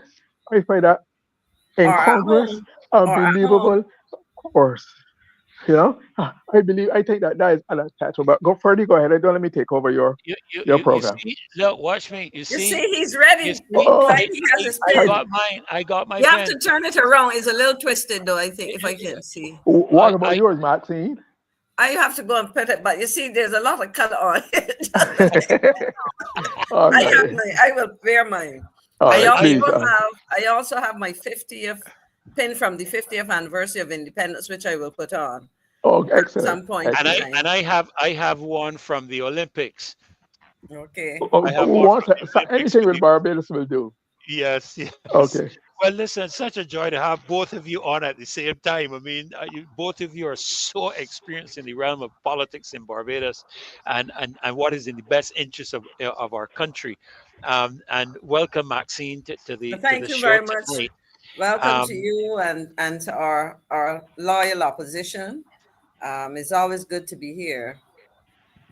and we wanted to take a look. There's so many things have been happening. Of course, you know, we were at the commission last week, at the Inter-American Commission on Human Rights last week. We wanted to touch on that toward the end of the show, but we wanted to touch on the matter to do with this homeless man that was reportedly, when he arrived at the hospital, according to what Mr. Murray has told me tonight, the official position is he died of natural causes. But we'll discuss that a bit. And then there's this what I heard his son. TKY. Sorry. I say I heard the son of Mr. John. Mr. John his son was on Brass Tacks this morning, and I found it pretty troubling. And I mean, I felt for him because he's so far away. He was in Austria, and he Yes. indicated that he had siblings in Sweden. I think it is. Yes. Now, my comment, and I commented in a public forum in one of the chats, and I did hear the young man make a similar kind of express a similar concern. My concern was that there should be no funeral of this gentleman until there is that the family is comfortable, that they have information that they accept to be proper explanations, and whatever actions, you know, it is just extremely strange. And I say that in the context of relatives in the past, friends, some people still waiting weeks, multiple weeks, more than almost 2 months or more for an autopsy. And they cannot bury their loved ones. And somebody, as far as I remember, if the date is correct, the death was the 10th of the month. This is a week ago. Yeah. And you're going to tell me that an autopsy has been performed. My question is, in similar circumstances where people died or natural deaths, or certainly, well, they're saying that who died in strange or different, unusual, I'm trying to find the right word, unusual circumstances where an autopsy is required. Has it been done with such haste? You know, Mhm, it's just mhm. all of that. And I think I'm just repeating some of what I heard you gentlemen say. It Mhm. smacks of something, I'll be diplomatic in my very untidy. You know, it's Mhm. strange. It is unusual, and it makes one ask questions, particularly some of what you're hearing going around. And I think at the end of the day, what is, as Annika is saying, justice must be served. You And know, no, and it his must be family seen to is. be I will served. say to Annika, the thing is, they don't know his family is known. I repeat what I said. I heard his son. If you listen to brass tacks, repeated from today, you would hear his son speaking to the moderator, Right. and his son was expressing concerns about, you know, the family wanting more information. He gave some background to his relationship with his father and all of that. So yeah, go I, ahead. I would hope for that the MP for the city gets involved and defend his constituents' Yes, rights, right? yes, And, yes. and it's interesting how the narrative that seeks to depict the fate and circumstances of John has been created. It was being said that he's a homeless man. And in Barbadian terms, if you're homeless, you're almost ain't worth anything. But I'm hearing he has an address. He The has an address, son, and the, he cannot be homeless and have an address the son was and very family, specific. He had places. He said the father chose to be on the streets. That's my right? part. Prison. Right, He said there were places his father. Well, I recommend that Barbadians who didn't hear it go and listen to what the son had to say, right, because he was, as you said, blind. He wasn't homeless, unable to find somewhere to go. That was not what his son was saying. right, right. Yes. You know, And he, it is in keeping with tradition. Smokey Burke has a song called, and I'm asking if Marcia could probably get it up some night during this week, called "Characters of the City." We have had we have had a well-known, and I love to talk about some, okay, and Congress that I wrote about some in my book. But it is normal for us to have character people who habituate the city and spend. Not they were homeless in that day in the 60s and 70s. They all went back home at night, Yes, but they but came to the song to perform, to entertain. There was no aggression against them.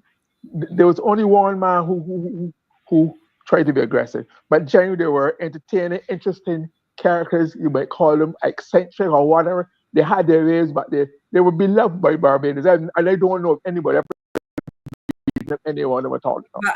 but you talked about Talalala. I knew of him. I lived on Black Rock Mirror. I knew him. I know Rat Dicks. I know Town Man and Town Woman. All right, You I, know, I could go through. Smith, Well, everybody knew Gearbox, but then there was the guy with the short cakey pants, Bulldog. Bulldog, Bulldog, Yes, right? But I for don't him, know if maybe for next Sunday. you any know, of these I characters. I was about to mention Gearbox, you know, because in my younger days, Maxine and Glen, I was scared of the guy. I honestly, when I came into Parliament buildings, even with my mother, and I was in my 20s then, when that guy appeared, I used to find somewhere to vanish because he really scared me. Until one day, I found myself in the Parliament yard, and he appeared, and I couldn't find anywhere to run.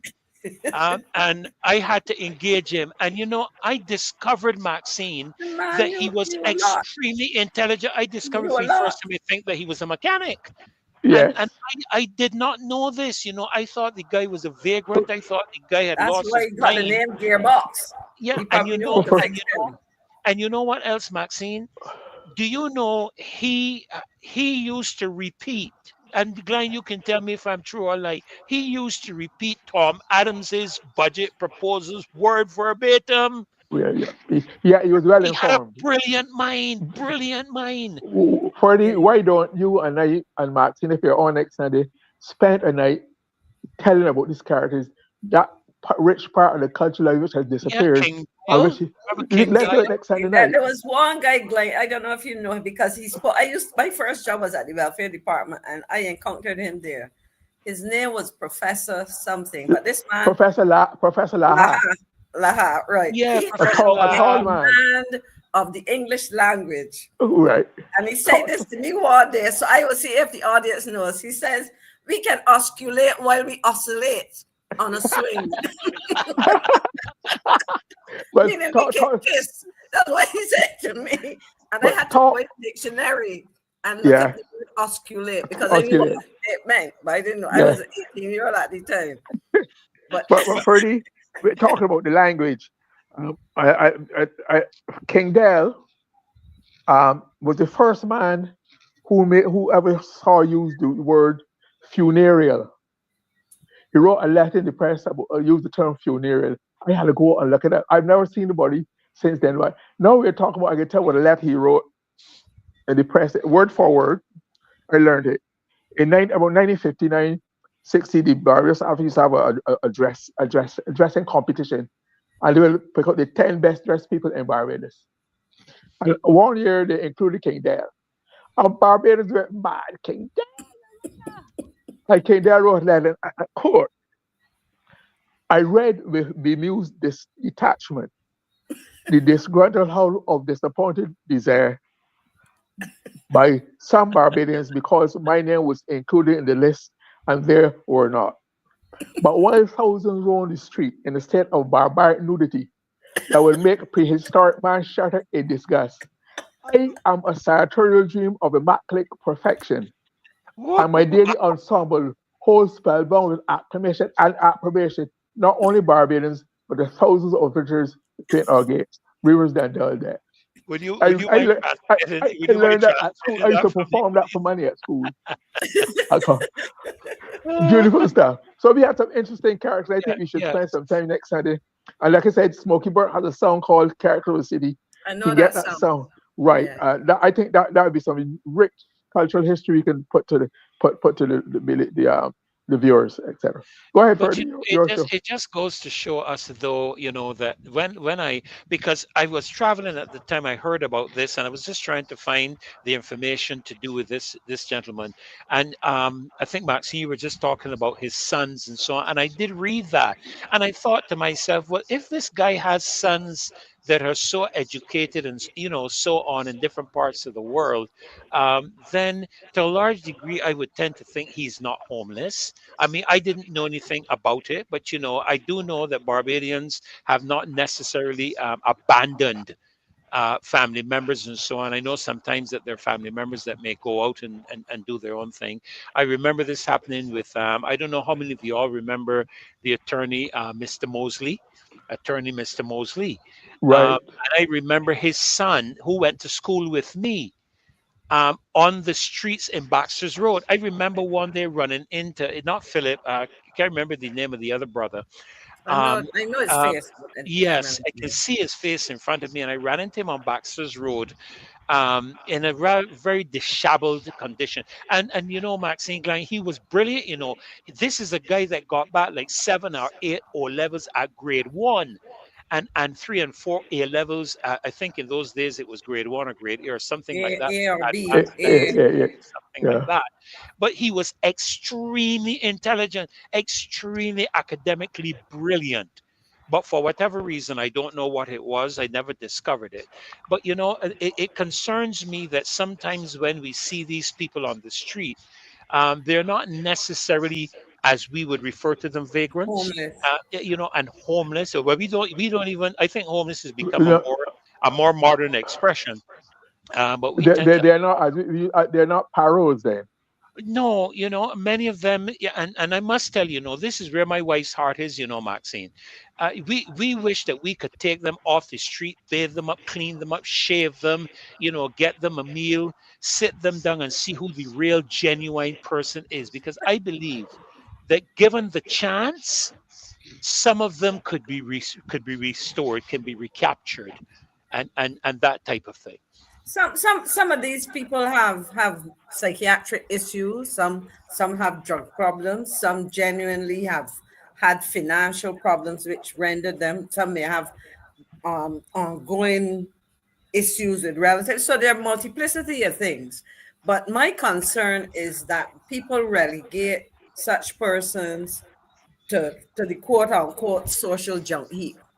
In other words, it doesn't matter. This person is of little value. We are all human beings. And I want to, in fact, I would tie that in if I could to part of what I wanted to share tonight, because as I listen to you and recount the whole issue of the experience in Washington, as Glen talked about the situation with this this man, and the, you know, the son is obviously the son that spoke was obviously born and grew up in Barbados. He still has a very Bajan accent.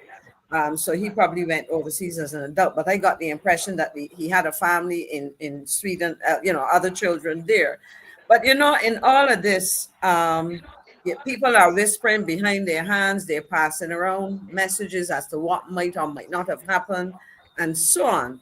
And it really touches on something that we have to be able to confront in Barbados. And before I do that, I just want to ask a question of our audience.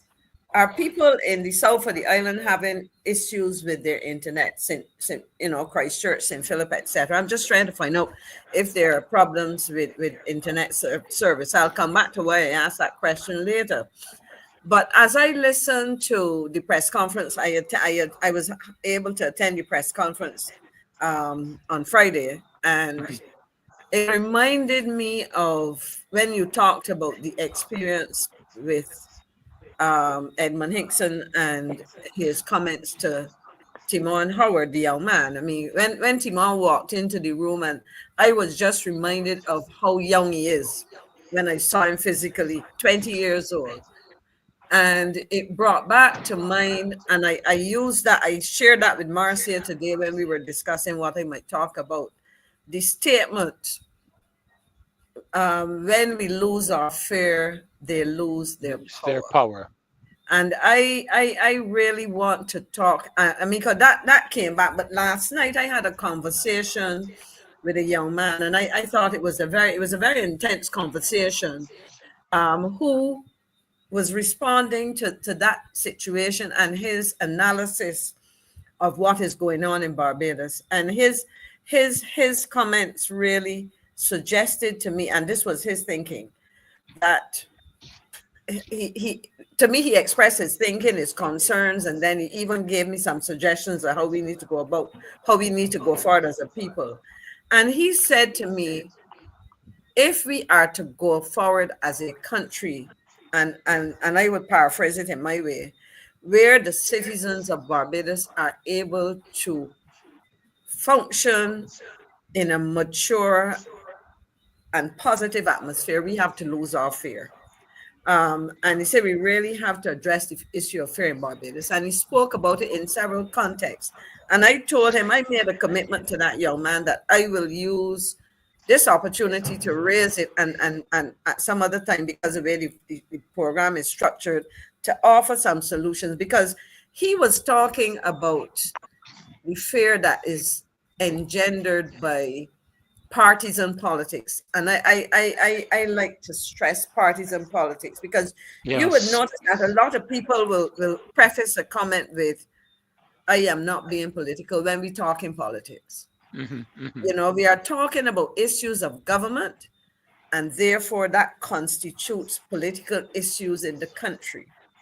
What we are, I see Patsy is saying that they're having internet issues in Christchurch, so there may be some problems on that part of the island, and we've had rain, showers and so on for pretty much, certainly in my neighborhood in St. James, for most of the day. But back to the whole issue. For some reason, people seem, when they want to express a view counter, in this case, when we're talking about matters related to government and the ruling political party or whatever, I don't belong to party A or B or B or D, put it that way. And my concern is nobody cares what party you belong to if what you are putting on the table is an issue of concern, and you're not attacking a person or simply making a statement because you support a DLP or a BLP, but you're saying, I am a citizen of Barbados, I have a concern. But you know what? So at the political level, there is this apparent fear, and it is compounded by the behaviors of some people in the political arena. I remember being told, and Glen can probably relate to this guy. He probably would have heard people say that, man, I got a file on you. And you probably can figure out who would have said that to me. this gentleman on the other side of the political aisle said, "Me, I got file." I said, "Well, you can keep all the files on me because my life is an open book. I don't have anything to hide." But the notion was that I am going to control you by saying to you, if you do X or Y, I am going to quote unquote expose you in relation to something. Or alternately, you hear people say, "Well, I can't say anything because I am afraid of my losing my job or my family could be affected.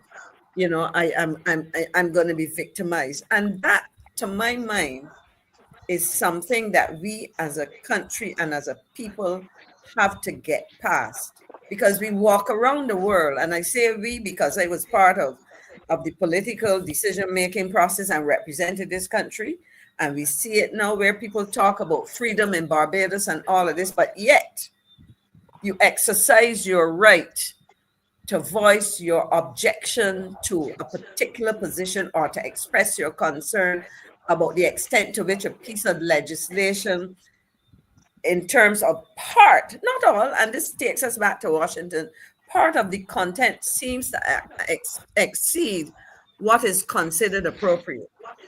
And people will then want to label you as some lackeys of some, you know, whatever the case may be, or you're getting these bags of money from wherever.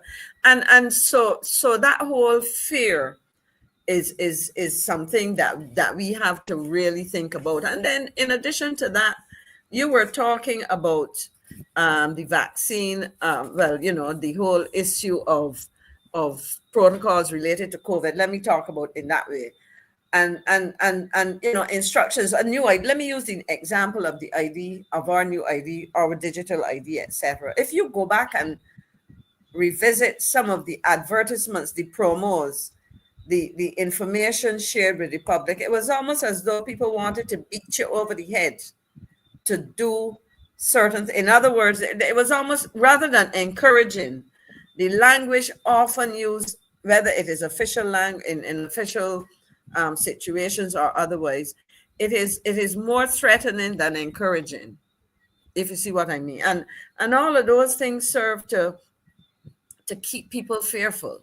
Now the question is, when we do that, when we try to frighten people, what is essentially are we seeking to do? And I came to a conclusion, and when I thought about it, you know, I said to myself, when people force you into silence, because what is the consequence of not speaking or feeling free to express your concerns? So if I'm silent, you know what that means? You don't know what I'm thinking. You don't know what I'm feeling. You don't know how the ability to express myself on concerns allows, I call it almost like diffusing tensions or potential tensions, you know. And so my thinking is that there are two things. On this side, we have to recognize that we have to lose our fear. And in losing our fear, it forces those who seek to control you in whatever sphere it may be. It may be in the workplace. It may be in the political, as I said, the political arena. It may be in a family setting as well. When we are able to fearlessly, and fearlessly does not mean disrespectfully or anything, you know. So I am really concerned that we have to look at the implications of fear. I mean, think about the situation with workers. People always express frustration about staff meetings, for example.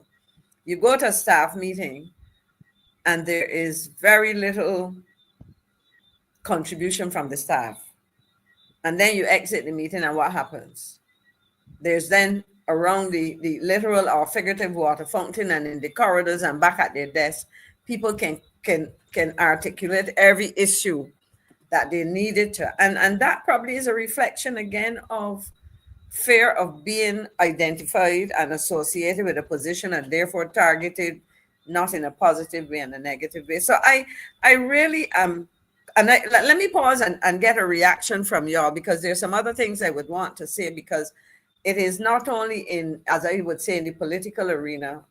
So in essence, what I really wanted to look at is what are the consequences of this prevailing climate of fear at different levels of the society. The question is, why is this happening, and why such behaviors are intended? What is it that, or why do people seek to cause people to be fearful? And of course, some other point in time, because I'm not sure I have enough time to start to talk about that, what must we do to reverse that? And I saw Nigel put a very interesting Yes, there, and I made a note. yes, He said yes. that Barbadians are suffering from self-contempt and an existential psychosis. And my question is, why is that, and how does that relate to my whole concern about fear? Is it that we recognize certain realities about some people in terms of the notion of self-contempt, and we build on that, or do we? So in other words, do we reinforce it by behaviors that instill fear, or because we are instilling fear, we are creating? Because I think the self-contempt is something which has to do with some of our history, and which is within the grasp of people to reverse. But and it may be about fear of change too, because I have only touched on a couple of things there, but I want to pause and hear what you think, Pastor Ferdinand, or what Glen's thoughts are on the comments that I've made so far. But Glenn, I know you're going to certainly have something to say here, but let me say this, Maxine.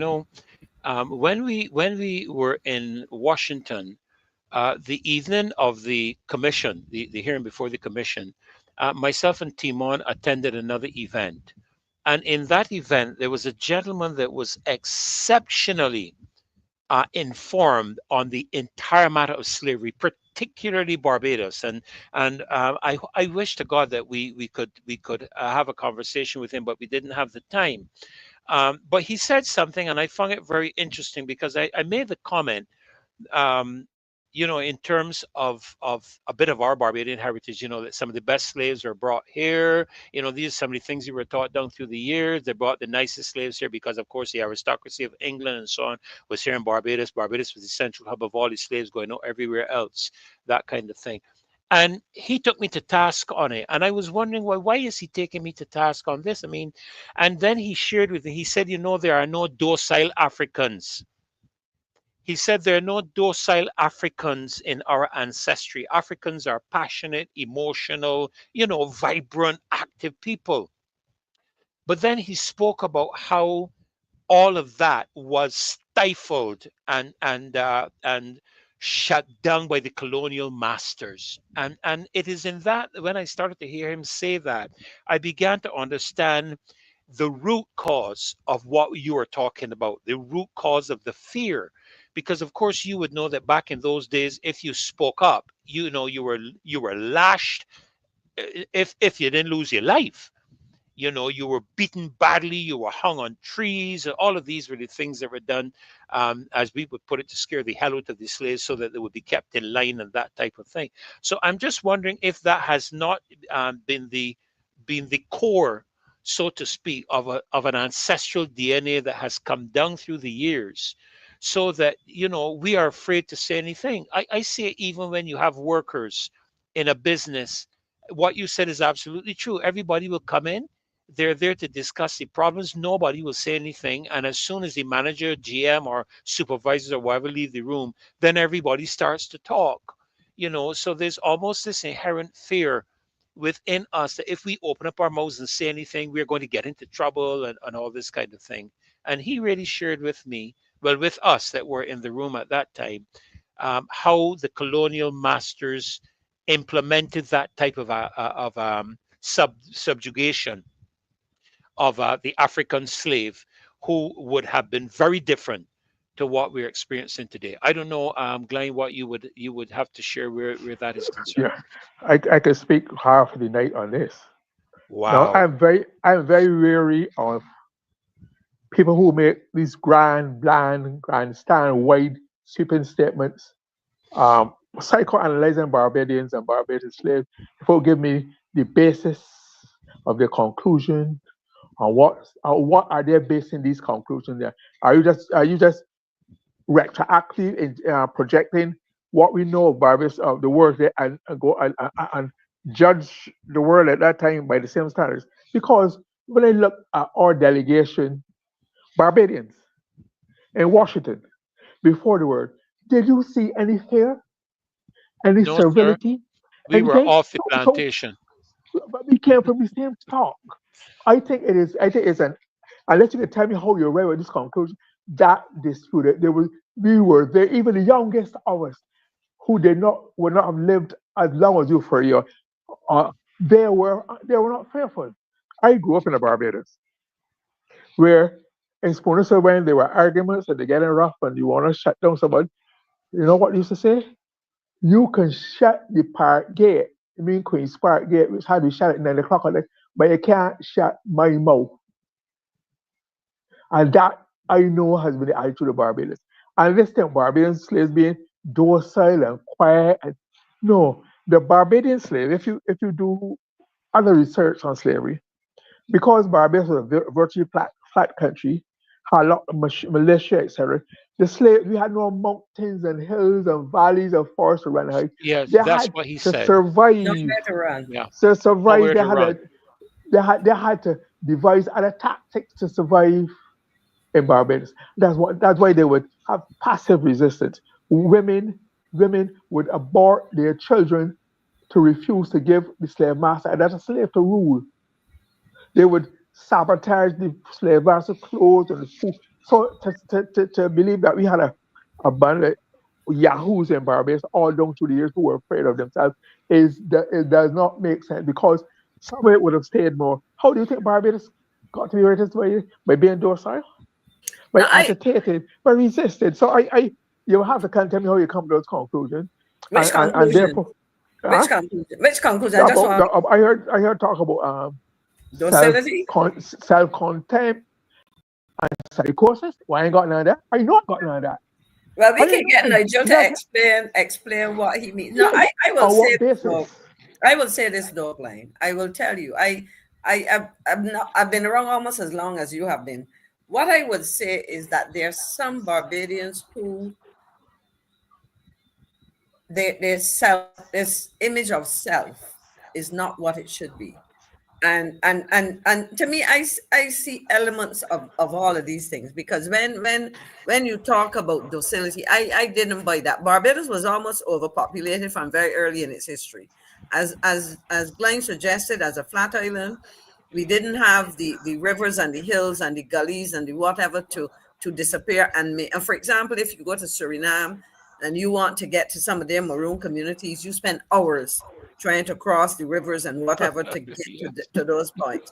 So a person who left, the enslaved situation and ran away, you got Runaway Bay in Jamaica. You have the Maroons in Jamaica because they had the physical space. No, But in Barbados, you had militias galore. You had army and precisely. militia find it easily.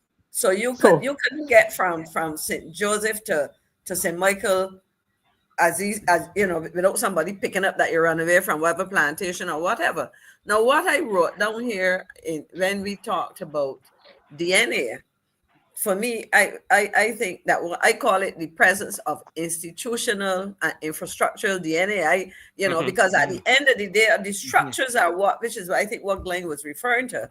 Those were the things that were limiting. I mean, one of the solutions to the hard times in Barbados was people left here, and when you hear about Millie gone to Brazil, that song came up, and the person could have committed murder and say that she went to Brazil because there was migration to Brazil as there was to Panama. I mean, this is in more recent times.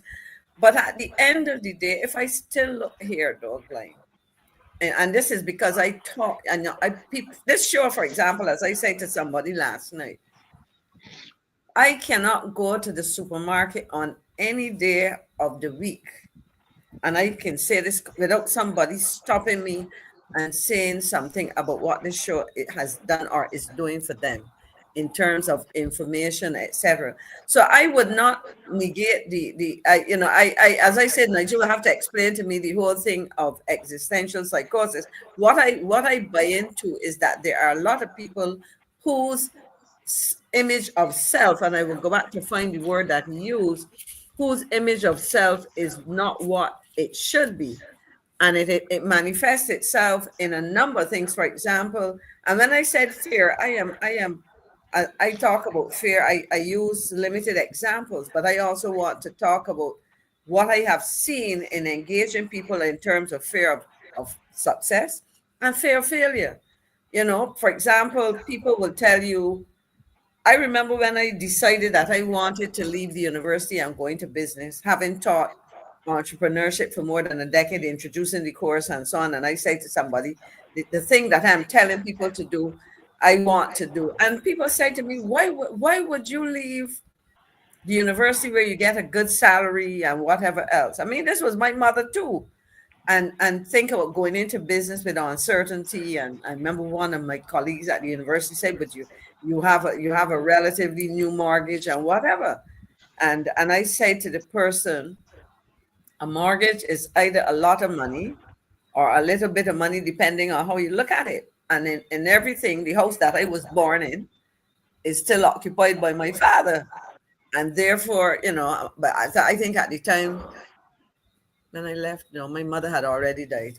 My mother had died when I left university, so it was still occupied by my father. So I'm thinking that I'm not labeling a whole society, but I'm saying that increasingly there's this pervading sense of I am very uncomfortable to the point of fearful to engage in certain kinds of things, you know.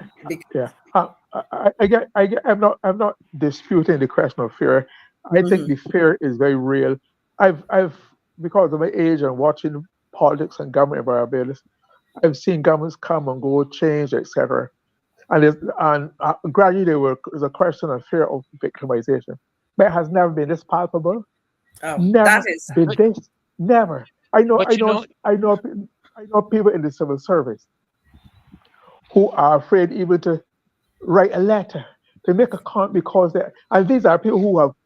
I'm not talking about the incumbent ones, but retired ones. Even don't want retired ones who have a lot to offer Barbados can give us great insights into what and is they're happening fearful. with, and they're fearful of that. So the fear is real, and you have to understand that Barbados is a very you're talking Martin talking about the fear of failing. Barbados is a very demanding society. Barbados, especially if you go abroad. In my time abroad, living and working, there are Barbadians who want to come back to Barbados, would love to migrate, but they did not meet the expectations in Barbados. Because when you leave Barbados, you're supposed to come back either with money, a good education, or something. And they did not have that, so to come back.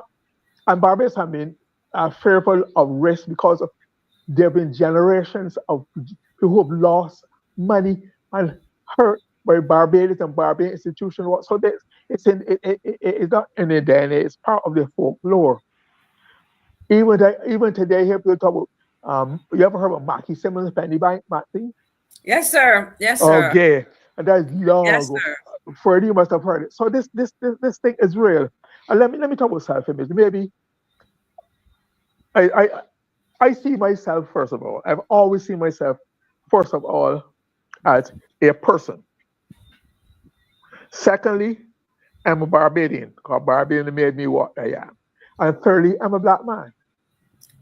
That is how I see myself. But it is Barbados that has First, second, socialized first, me. in So Barbados. first one. So I'm sorry, I am not an African. I have African connections. In the same way, I'm not English because I have English connections and socialization. I have connections. All of that is part of my history and my culture. I recognize them. I don't feel good or short, bad. It is reality. So therefore, I am not quick to condemn Barbadian or return Barbadians anyway, because you have to live people's reality, and you have to know about people and what might seem obvious to me that to do or not do, other people cannot because of their own peculiar circle. They might have been burned, their father burned, all kind of issues. So, and then last word I made, Barbados could not have made the progress they made since the 30s unless persons were daring, taking chances, breaking new ground. All our political leaders basically up to now have been positive, broke new ground.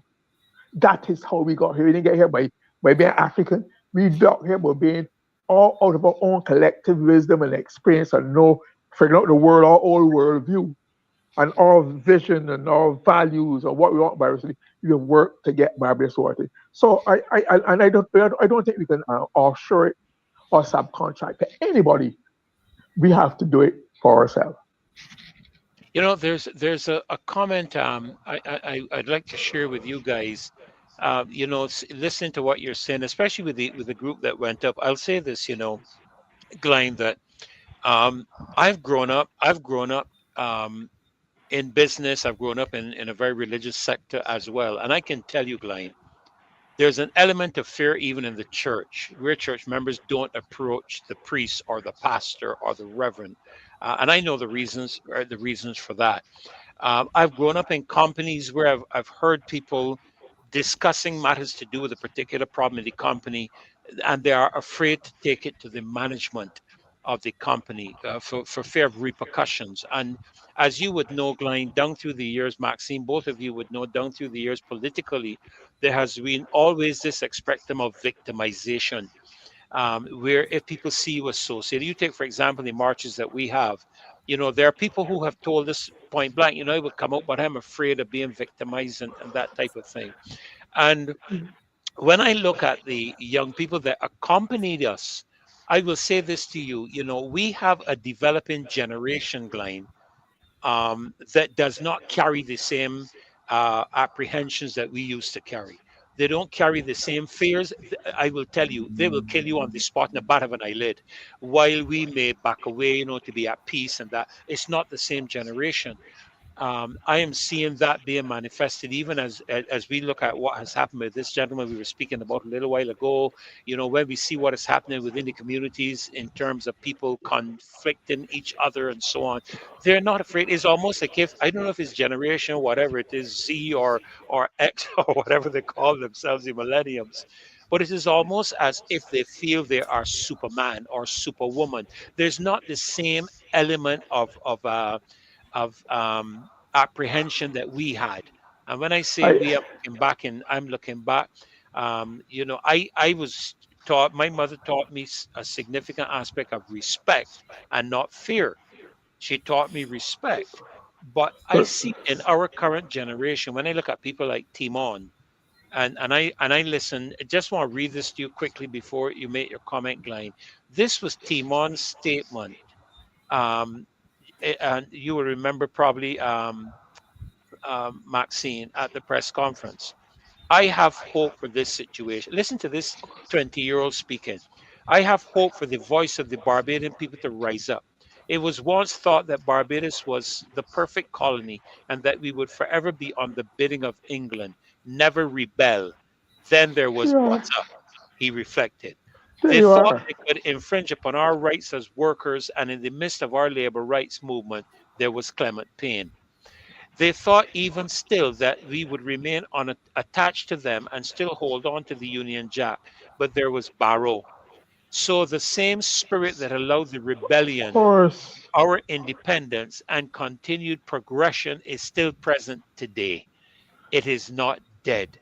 And I will call upon the Barbadian people to embrace that spirit, that energy, drive, and force, which they like to say we don't have because we are a docile society.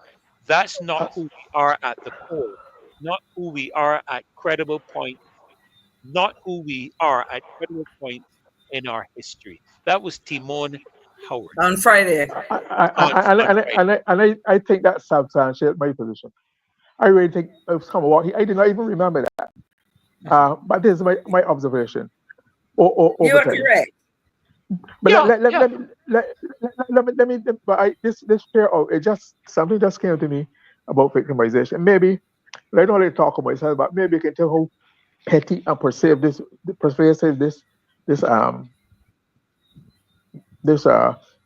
fear of it, not this existence of victim of petty victimization. Not yeah, it's not petty. It's fear of petty victimization or attempted. Like for example, Maxine, when I was a former government minister, you will be invited to certain activities. Some weeks ago, when Minister um, Greenwich died, I was home minding my business. My phone rang, and a young lady from the cab identified herself in the cab office, said if she's called to see if I was interested, if I would be interested in attending the funeral, the official funeral, Mr. Goodrich. She didn't say I called to invite you. If you'd be interested, I said, yeah, I would be. She said, all right, you will get your invitation in the mail. A lot of things, Mark, seeing that they're not obtained in our standards now. They're obtained as the norm. And I said, fine enough. I left that. And then a few minutes later on, this is Tuesday. On the Wednesday, I got a call from another member of the cabinet office who wanted me to identify a photograph. The photograph of Prime Minister Owen Arthur's first cabinet outside the cabinet courts, wanted me to identify people in it for them, to make sure it was a genuine photograph, including Mr. Goodrich. Right? Mm-hmm. And that was it. But I ain't hearing nothing more from them. So, yeah, if you're interested, but if it would be interesting, but they call me back to verify. I get dropped from the team. Just that's not that matters to me, but it shows you how people could say it matters something to you. That's not matter me one way or the other. Because I've been there, done that, seen that. So there's nothing in Barbados I have to go to. Or, I can't miss. Or would want. So it can be that petty, and therefore, when people say like that, no wonder that they themselves too have their own anxieties. Yeah, because at the end of the day, when it comes to the invitations, and this is where you use the expression is not being as palpable as in the you're saying it is much more so now. This whole issue of fear, and this is and you have to ask yourself, why is this happening? Yeah, how has this developed? Yeah, and what it is that we have been seeing, and I am very clear about this. We have been, and it is translating itself or it's cascading across sectors and so on. There's a sense of bullying, of pressuring people, of dictating to people. So what you're seeing in school now is a behavior that mimics. Children are mimicking what they see the adults are doing. Yes. I sat and Glen can tell you about his experience. And I am only going on allegations. I sat in the cabinet for 10 years where there was due respect shown to the chairman, the prime minister, the two prime ministers with whom I worked. But we would have, very necessary robust discussions. Nobody ever used expletives to anybody. Nobody ever told anybody that they can't speak. And, and so there was respect that we were there as men and women.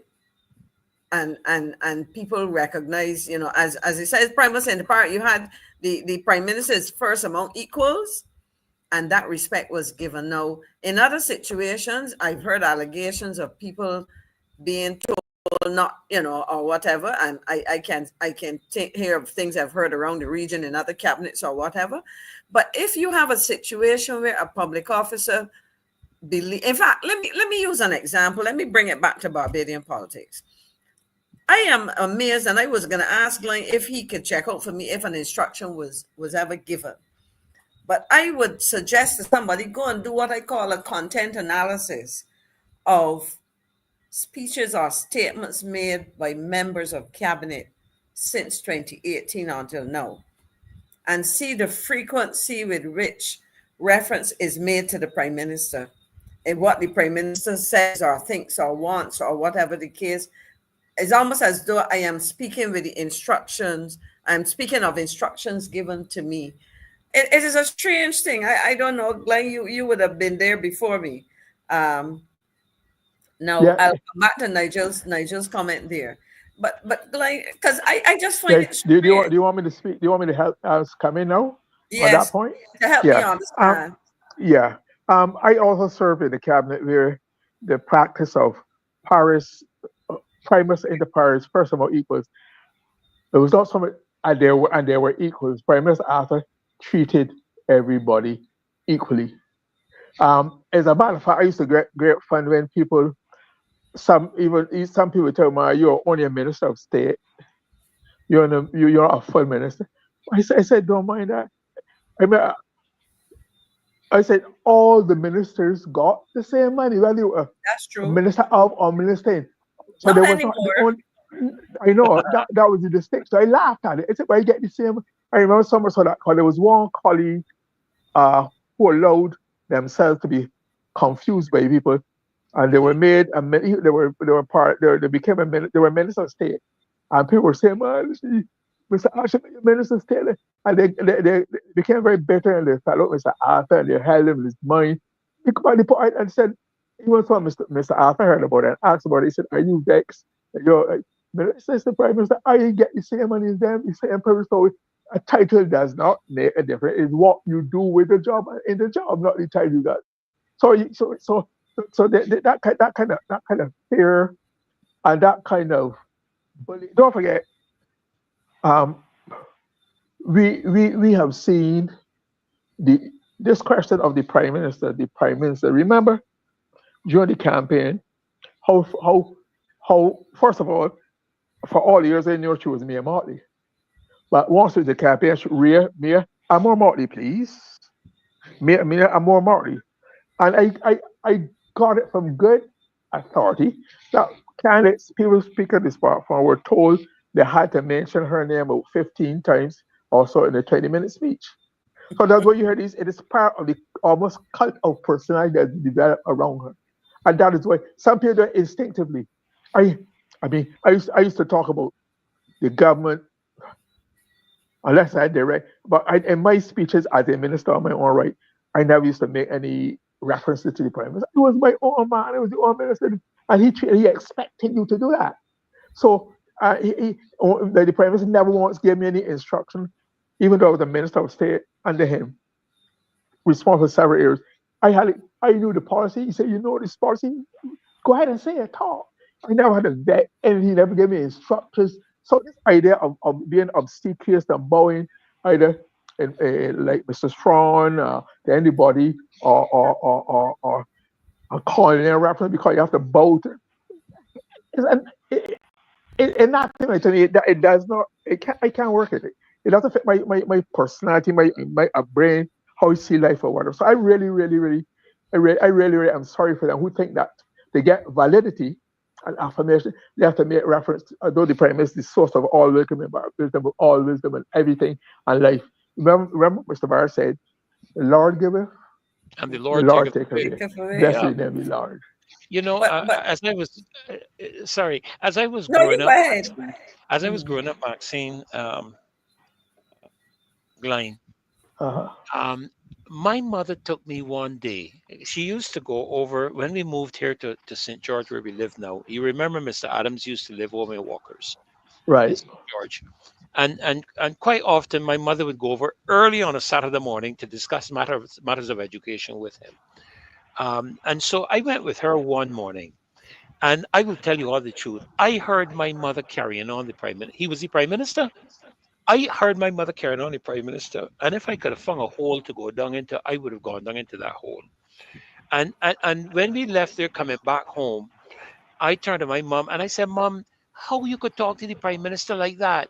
You know, she was not disrespectful. She was extremely firm, extremely firm. And I turned and I asked her. She said, "Well, let me just let you know. Never forget, in spite of the fact that he's the prime minister, he's a man. Always remember that he's a man." And I learned that aspect in terms of allowing people to intimidate me. And also, I will say to you, Glenn Maxine, my faith in God, my faith in Christ has bolstered my boldness. Because there are two things I remember out of scripture. One says, I think in the book of Proverbs or Psalms, the fear of man setteth a snare. That's one says. And then the second one was Jesus himself, who talked about don't fear man who can only affect your body, but fear God who can destroy both body and soul in hell.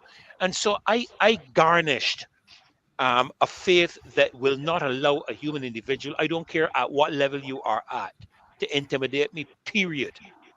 So this is why I talk about coming off the plantation, because I watched a video the other day on YouTube with a black woman carrying on a council in one of the American districts, and there were some black representatives on the council, and she laced into them. I mean, you would be shocked. And at the end, she said, "I am a free black woman. I am no longer on the plantation." And I must say that that is a perspective that I have begun to embrace, in that I will not allow anybody to intimidate me, especially into silence, because I know who has my back. Huh? I know who got my back. Freddie, if I may make one another comment on this, you talk about your mother's encounter with Prime Minister Adams, but that that she was able to do that because there was a culture the BIP had, which no Yes, longer existed. Where yes, once you, especially at the National Executive Council meeting, yes, once you got there, they will let you know you are no longer Prime Minister, you are Comrade Adams or yes. Comrade Arthur. Yeah, And you and she spoke was on the freely. NEC. Right. And that was Yeah, the she part of was the on the NEC. culture. Yeah. But that existed up until Murray Agard. Now, That culture. One last minute, Vince. mhm. What you and I spoke about experiences in cabinets, and each grouping develops its own culture, its way of doing things, its values, its attitude, how you interact with others. And that was a long-standing tradition and practice of the BIP but it no longer exists from our time to all. But So you therefore see, people behave differently. this is part of the challenge, and it extends beyond a cabinet office or whatever. Because at the end of the day, there's a sense of, and I my conversation with the young man who I referred to at the beginning, I made the point that there was this need to use that idea of fear to confuse people. In other words, if you don't be careful, they will victimize you. It's wanting to say that, but to see how people operate. The example that you gave, and Glen reinforced, that when you are speaking to the prime minister, in this case, for you referred to Prime Minister Adams, when you are speaking to a prime minister in the confines of his office or his home or whatever on a one-on-one, Right? you you didn't ask him or her to come to you being the prime minister. No, I don't expect he would have expected your mother to come and discuss education with him and nod her head and say yes or no, sir, whatever, sir. Mhm. He wanted an honest opinion to inform his knowledge Correct, of correct, what correct, is happening. But correct. when you have a situation where people are parroting what the prime minister wants, or you have a public officer who is not prepared to give to his or her minister, or you know um, or write an opinion that goes to cabinet, what are the facts and so on. Let me take it back to the brief that the government lawyer had in Washington. When I listened to him, I said to myself, especially after he heard the contributions of the team, he must have said, "My goodness, well, they didn't tell me, they didn't prepare me properly for this." At least that was my interpretation based on his contribution, Hmm. and then his, what I would call, his rebuttal after hearing the comments of the team. He became, because he started out, as I mentioned previously, started out in a very, what I call, arrogant, condescending way, kind of like Yes, dismissive yes. of the whole issue, and dismissive of the persons representing the position that that the team had taken to the commission. But then, of course, when he listened, he then recognized that I really know what I'm talking about here. That was my reading of the situation. And I presume that, and to have the chairman of the Joint Select Committee there, I would have hoped that with a proper briefing, but again, the question is, who decided who was going to go, who provided the briefing, why was the briefing of the nature of what was the extent of the briefing, sorry, that they were given, and so on. So for me, what I am seeing is a situation where at multiple levels of the society, people, for whatever reason, are intimidated into not expressing themselves, or feeling uncomfortable with what they're thinking, sharing their thoughts, or being honest and open.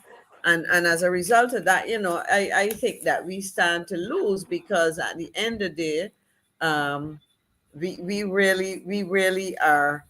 as a country losing out. I mean, you make reference to the self-assuredness of the young people that were with you, but my question is, while yes, this generation, Gen Z, I think would be, and the Yeah. millennials for them and so on, may have a level of confidence or apparent level of confidence. I am not sure that that applies across the board. I think that for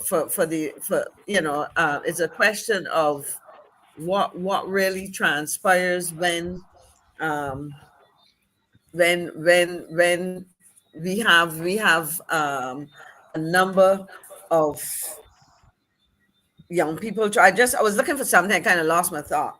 But really and true, my basic point is that I would like to see more young people demonstrating that sense of awareness, because are we allowing our young people to get a majority or significant numbers of our young people to get caught up in matters that are material, that are superficial, and as a way of, they may not be fearful, but they may not be sufficiently conversant with the issues that matter, that should really matter to them. Because when I listen to a 20-year-old, and I believe Shakwani is maybe 10 years or so older, or a little around that kind of, that might be the age differential. And then Don would probably be a bit older.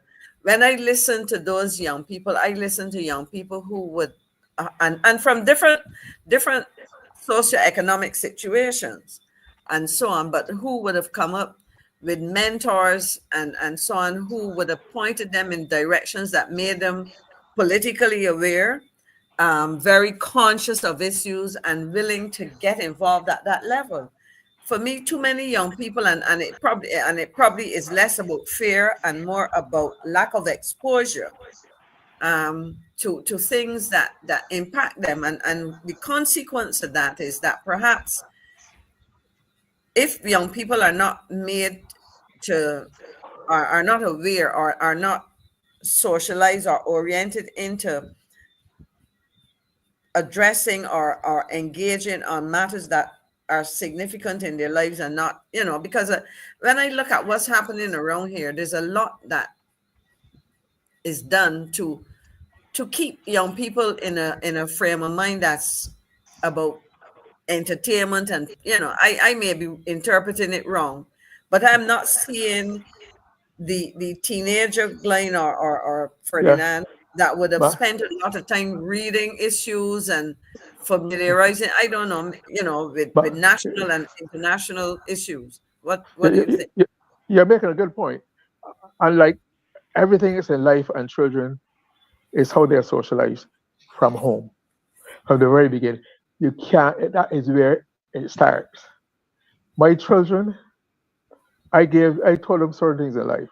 One of the things I told them is that, remember, nobody in this world has a monopoly of words or thoughts. You can speak. Be respectful, but be prepared to defend your position or your rights anywhere you go. And that is the way I've instilled it, and that is the way they are. I learned that I never got any direct instinct instruction from my mother, but that is the way we were raised in that era. Um, you have to prepare. They have to read. You have to make sure they read, that they're engaged and they're part of the world. Um, Otherwise, they can't contribute to the world. They will just carry. They will not be contribute takers of the world. I don't know. I don't want to pinpoint my children direct, but I've seen my children go into situations abroad and operate as they were born in the element, because they were prepared, they read, they listened, they're involved in it, so they were not overawed by anybody. Let me give you one example of what I mean. The kind of spirit that maybe it's just me as an individual. I remember when Bill Clinton came to Barbados when we were in government, and I was part of the welcoming party at the airport, Prime Minister Arthur. And they came off the plane, etc., shook hands, take pictures, and then they were making their way to the Grace Adams Street, whatnot. And so I was in the party up front. And when I got there, I went once Prime Minister, President Clinton got in. and Mr. Arthur's there, the Secret Service, and their press got this block story there telling the Barbados press they can't get it. I said, sir, sorry, but this is a It's sovereign Barbados. country. This is Barbados. This is Barbados. You cannot do that. I said, there's nothing. You have to respect all rules, all protocol, and you have no authority to try to forbid the Barbadian press. You don't have that authority. That legal. He said, all right, okay, but if I had claimed out overall because it's secret, nah, Barbados is Barbados. I want You to know, instill. Go ahead, Ferdy. no. I wanted to reinforce that point you were making because while I was not as au fait and involved politically in terms of, tangled up into it, so to speak, I remember the Shipwriters Agreement. Okay, I can tell And, about and that. I remember when the United States was looking to enter our territorial waters without consent or permission in pursuit of drug vessels and so forth. And I remember a number of Caribbean countries, um, whose names I won't call. I don't think it's appropriate for me to do that. But I remember Mr. Arthur making a statement to the United States. I can't remember if it was to the president specifically or to who. But no, you cannot come into our territorial waters without our consent. Without our notification, notifying us, consent with us, notify us. You're in pursuit of this vessel, and we need your permission to enter your territorial waters. Blah blah blah. I remember him making that position very clear, and that was one of the things that caused me to gravitate a bit toward Mr. Arthur because I saw that aspect of a lack of intimidation. And to be honest with you, Glenn and Maxine, I saw that in all of our political leaders. I'm talking about our prime ministers. I remember from Barra, I remember Adams for a brief moment. Brice St. John, I think it was a very brief time. I think it was just 11 months. He was prime minister at the demise of Mr. Adams, Adams. and then of course there was Mr. Barra that came back in again, and then Erskine Sandiford, I think, was in, and then of course the no confidence motion came, and Arthur was into office. I have never really seen, and oh gosh, I don't even think I should say this, so don't let me say it. Um, I can't say that I have ever had that communicated from that level, because I'm still a believer in the anointing that goes down from the head of Aaron all the way down to his garments, the aspect of that perspective. But to be honest with you, I've looked at my children, Glenn, and even currently, I've been having some WhatsApp discussions with two of my sons, my two sons, not two of my sons, because you only have two. Uh, and I don't have anybody else out there at all. Careful, careful. Just in case anybody was said Come it. up, Your things. two Come up, sons. Your things. two sons. I Your have two two sons. sons and one daughter, and I don't have anybody else anywhere else on the planet. And I find that they're very well informed, but I don't find that of all young people. That's my I concern. think Timon and Don are anomalies, in the sense that based on their specific interests, that they may be aware of a number of things that are happening. And of course, because of the impact of what could happen, where both of them are concerned, there would be a greater interest there. But I have not found, I find it very difficult to encounter young people who have any interest in the politics of Barbados, period. It's almost if they're prepared to live with whatever Can, happens. Ferdy, can I add some back? Yeah. Can I add some backstory to the ship writing agreement? I was in cabinet at that time. Yes, I yeah, I remember remember. it came, and there was no doubt about it. There's no where Barbados stood on it. No doubt at all. What the tragedy about it, though, Maxine talk, you didn't want to call the name of countries, is that some country who got the same agreement went ahead and signed it. Some people were tricked because they told, oh man, I won't call it. Oh, Barbados is all right. Barbados said okay to it, so you can sign it. They never picked up the phone and called to check Barbados. See, and some of them fell in it. So the Prime Minister said, no, you have to bring a fresh version for Barbados. It will not be allowed. So there were even for something like that. It's a good thing we were their friend. and not the enemy. They still want to take advantage of it. So you have, and the difference is, you talk about leadership, right? You know what is one of the primary and major determining factors in the leadership of Barbados all down the years? The quality of the intellect of our leaders, both formal and informal education, the exposure. So they were self-assured people as individuals and Barbarians who could stand up to and did not feel to be intimidated by anybody in the world. Because that was all of them had been, all of them were, I don't mean to glorify academic qualifications or what, but when you have been exposed and you know, you can think, you can analyze and critical think of yourself, you don't have to be overall intimidated by anybody. And that has been their old mark. You don't have to prove it. You don't have to prove anything to anybody at home or abroad. Yes. Right? And that is different. And that is what has brought Barbados to what it is. You just made a very critical point. Sorry, if I could. Just now when you talked about academic, I don't know you're glorifying. See, the thing about education, and I say education in its broad sense, and I say this to my students. I taught management. I say to them, if I do nothing else but help you to develop the capacity to think critically, I think I have done a decent job. In essence, once you can do that, you can pick up any book or listen to any argument or read any article or whatever the case may be and work it through your brain and come to a reasonable personal position rather than parroting what somebody is saying to you or what you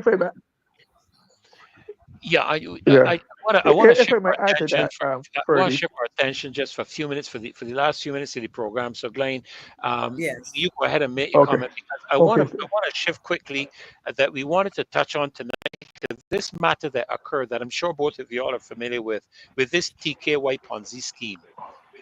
And the impact around is it TYK or TKY? Is TYK or TKY? TKY, is it? I think I'm trying to remember. TKY. Okay. TKY, because I think TYK or something. TYK, I think it is. No, it's TKY because I'm looking at an image stuck up on their door. TKY. Okay. TKY office will be closed until further notice. So I want us to just touch on that before we go off of the program tonight. So go ahead, Glen, and just make your comment and before we shift to that. And while you're talking, if it's okay with you guys, I'd like to put no. I say it quickly. Go ahead. Go ahead. Maxine was making a very critical point about her students, because to be a good student, to do well academically, you have to have that discipline, that application from early throughout your life to get the results. You don't rise to the top and then suddenly believe that you are. The foundation is not there, the habit, the discipline, right? Like Prime Minister Arthur, if he had to make a major speech, about a month to 2 months before, he would start reading and preparing research for it.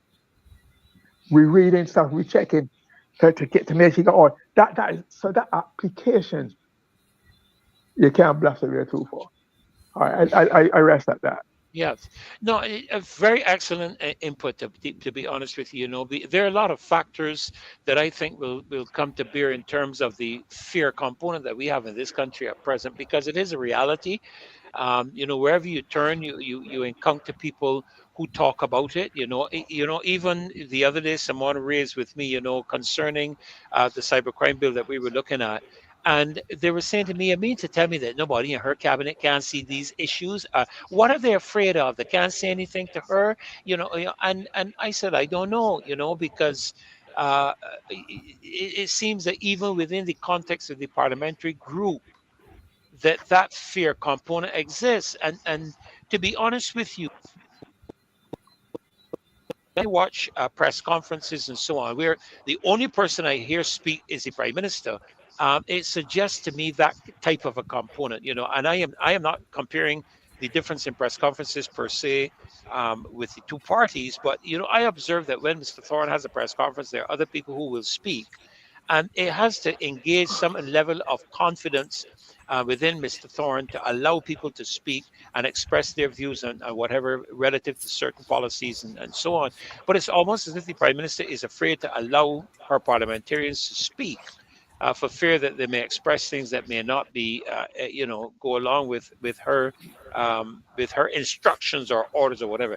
There just seems to be an element of fear there. But that being as it is, let's shift the conversation for the last few minutes we have. I have up on the screen just very quickly this little girl that needs some help, and Maya. my understanding, yeah, Maya is her name, and I'm just Maya. trying to get a bigger picture of the thing from my phone because I don't, as I told you all before, this monkey handling gun when We it can comes to see it. I think we can see it pretty well. pretty well. Okay, good. Yeah, yeah. You can read the bottom. It says let's pull together and help Amaya before, during, and after labor surgery and employment. They speak about her the dad's need for work, transportation, persons to take her to and from schedule, Right, and right, and you see urgent the thing to do hospital with these appointments. sandals and shoes and so on.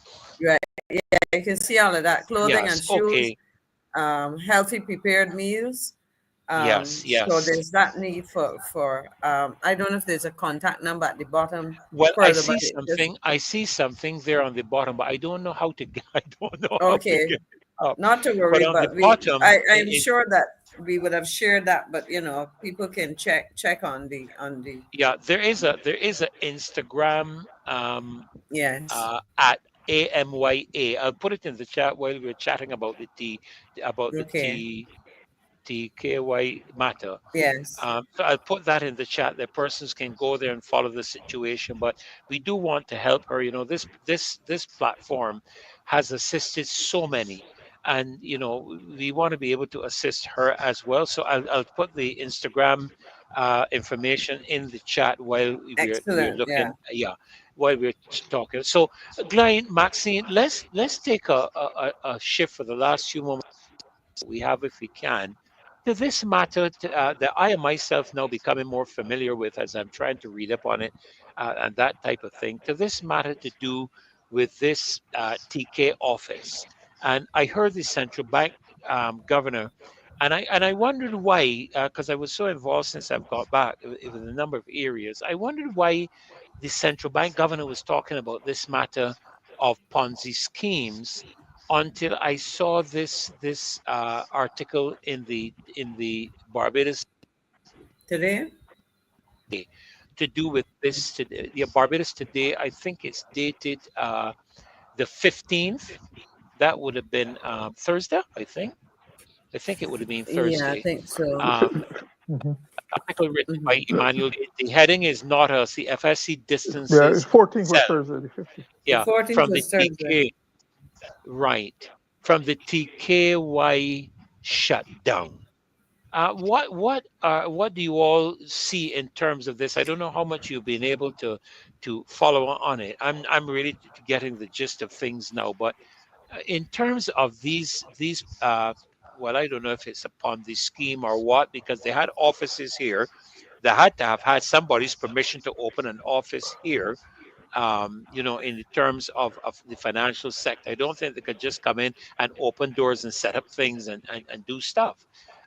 Your views on this situation? But I would have raised a number of questions because for me it is trying to understand exactly how people were supposed to make money. And my understanding is that you had some kind of arrangement where persons paid an upfront set of money. I would call it a fee or a membership. I don't know what it was, but people paid some money. But from the description that I got with this, you said it's TKY. That's what it is. Yes, With this, TKY the Media. TKY was that people would earn money from liking. You had to click on these things like how people would click and like the show. They had to do this and they earned some money. But there was also, from what I understand, a component. Some people in exchanging their comments in the chat said it was not compulsory, but you had to bring people along. So to me, there were some questionable some questions that needed explaining. Were people recruited to earn money and paid up front, which sounded a little strange because if I'm getting a quote unquote job, do I pay some kind of membership or registration fee? It says here, okay, Barbies, today you're not getting rich. I can guarantee you that whatever the TKY Media scheme, which presents itself as a YouTube and TikTok partnership, requires participants to pay approximately $700 to advance beyond. So, this initial 3-day thing. So the question really and truly is what it was. And the offices, were they offices of people from overseas or were there people in Barbados representing some entity? Because I mean, if what kind of organization? So to me, there are a lot of for me, a lot of questions. unanswered questions as to Yeah. what exactly people were getting into. And when you ask people to, I remember I first heard about this when I got a call from a gentleman that I know, and he was trying to get clarification on something, and in trying to he had to try to explain it to me because I was telling him I didn't quite understand, and I wasn't able from his explanations to get a good grasp of what it is. So I am still trying to understand exactly what it is. Now it says here that when they checked with Kaipo, there was no Yeah. company, but there's a Right. Right. name registered. Now let me Uh-huh. explain that in the sense that a limited liability company requires a certain kind of registration, a certain kind of fee. And that is you set up a company which is separate and distinct from you as an individual. On the other hand, you can go and register for a much smaller fee, a business A name, business name, and yes. it would be like a sole proprietorship or whatever. So it is different from a company, and I think that is what the article might be suggested, that there was a business name registered, but there's a difference between having a business name and having a limited liability company. Now, so it really is to get a sense of who was involved with these companies, that these two companies or whatever that closed, what kind of services they were offering to the people who were involved in that whole entity. What happened to how people earn money and what happened to the money that people pay. The truth is there's so many questions and I haven't seen an article which explains it properly to me. So I'm still grappling and trying to understand, to be very honest with you, even though I raised Ferdy, a number of Fer- questions. Yeah. Ferdy, I Uh-huh. think Yes. I think it was to me it's a classic scam. Hmm. Hmm. Were the offices ever occupied by anybody, or was it just offices rented? You could stay abroad and then rent by to a real estate agent and get your sign put up and pierced up because you're the client. Were the offices ever occupied? Did they have a messenger, a maid, a receptionist? Was it ever physically occupied in Barbados? Those are the answers. I don't know. Because I remember very well Alan Stanford. Not before you get to Alan Stanford, if you look at the report in the press of the interviews with the spokesperson or persons for the company, only a Christian name was used. No Christian surname, no full name. And they're speaking abroad by Zoom, right? No paper trail. Not committee or we see we're going to get your money back and this. And if you, there's a lot of waffle and saying a lot to saying nothing, not committing themselves. And I think it was a classic Ponzi scheme from the very beginning, planned and executed properly. Because it's clear that Barbados lost a lot of money. And they knew where to get in and where to get out. And so I think purpose. Because if you follow these scams around the world, these people don't leave much paper trail or much connection or what. So I wish all those who got burned good luck, but I don't think there's any real unless you're gonna they know they always have these companies, these operators always have an exit strategy. They know where they get in and get out, how to do it. They have lawyers standing by to take care of them or what. So it's a whole racket. And I really don't think that that Barbados can expect too much redress on it. But where Alan Stanford, remember Alan Stanford? This reminded me of Alan Yes, Stanford, I do. his bank Yes. in Yes. Antigua. Yes. I had all kind of Yeah. people flocking to him, all kind of well-known Barbadians on the board and as directors and all kinds. And again. I remember there were some very prominent Barbadians on the board and who were involved, who were trying to get Prime Minister Arthur to meet with Alan Stanford. Stanford would invite Antigua, he would come, and Mr. Arthur said no.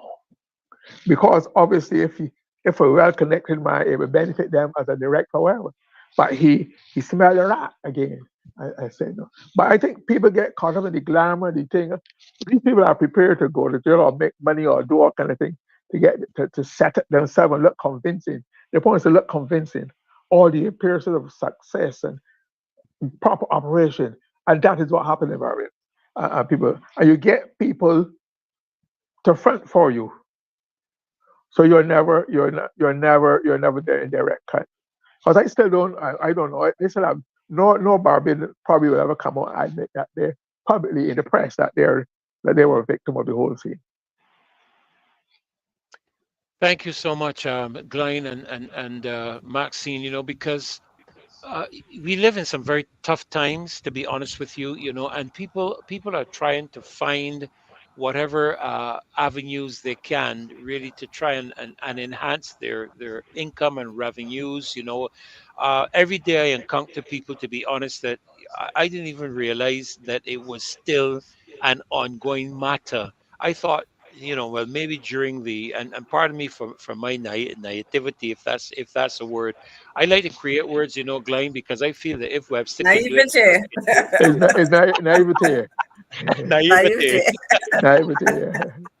uh, you know, um, I thought that okay, maybe going through the pandemic, some of these situations with our employment and so on occurred, but once we've got through, things are more or less settling back. But I'm still encountering a lot of people who are working for 3 days and off for 2 days, and that type of thing, and they're having hell to meet their bills, their groceries, their electric bills, their water bills, and paying rent, and these type of things.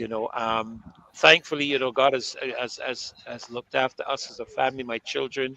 But I encounter so many. You talked about going into the supermarket, Maxine. I go into the supermarket, and for one of the first times in my life, I see ordinary Bajans. There was one time they would pick up the can and maybe read the can to see what the ingredients are, or they may be comparing, let's say, Farmer's Choice with somebody else. But today I'm seeing them pushing the cans up to see what the price is. Right.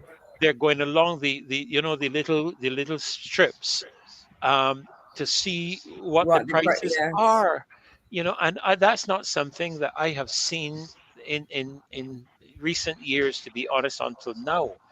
And I understand how easily it can be sometimes for people, especially those who do not have the access or knowledge or understanding of the use of tech of these platforms we have, like Google, and some of the others. I think Bing is another one or something Mm-hmm. like that, where they can go on and they can check these things out. Because I've had a lot of offers too, and what I always do is I go on places like Snoops and Mm-hmm. different platforms. Like you told me tonight, Glenn, you sent me on Google to look up what was again, Pick Up Pick Barbados. up our, yeah. And then Pick I up would on I them. would I would look to see what the ratings are and what the comments are, to see is this something I would want to get into. When we were up in Washington, thank God for the wonderful diaspora that turned up and provided us with transportation all over. They Mm. took us to the commission, they brought us back to the hotel, they took us out to the mall, they took us out for lunch. So we didn't have to get what do you call this thing again? A per Uber. diem, a Uber. We, per diem, we No, didn't have to Uber. get over. Oh, Uber. We didn't have to get a taxi. We didn't have to get one. The terminal is what? Lyft, Lyft. LLYFT, something LYFT. like that. I, You know. I think they're trying to get into Barbados now. You understand too. But Oh, okay. I actually was listening, Glenn, when you give the distribution of the revenue, what the 20% to the person with the vehicle or something No, like no, it's that. 20% to the franchise to the man with the WhatsApp The people. vehicle, the They person get the, they to the the the person making the connection, making the rent for the taxi driver, who's in his gas and vehicle, etc., they take 20% off the top. Off the top, Okay. okay, because I was Yeah. wondering more than that. But even the unfortunate reality is that somebody here can develop a similar app, you see, and this is the challenge that they would come and but and then create problems where you have standard taxis. So it's one of those things. I hope that our local taxi people will recognize that they have to they have to try and make sure that they're not outcompeted, so to speak. Because I think it is unfortunate. But for me, who have drums beat first, I'm sorry.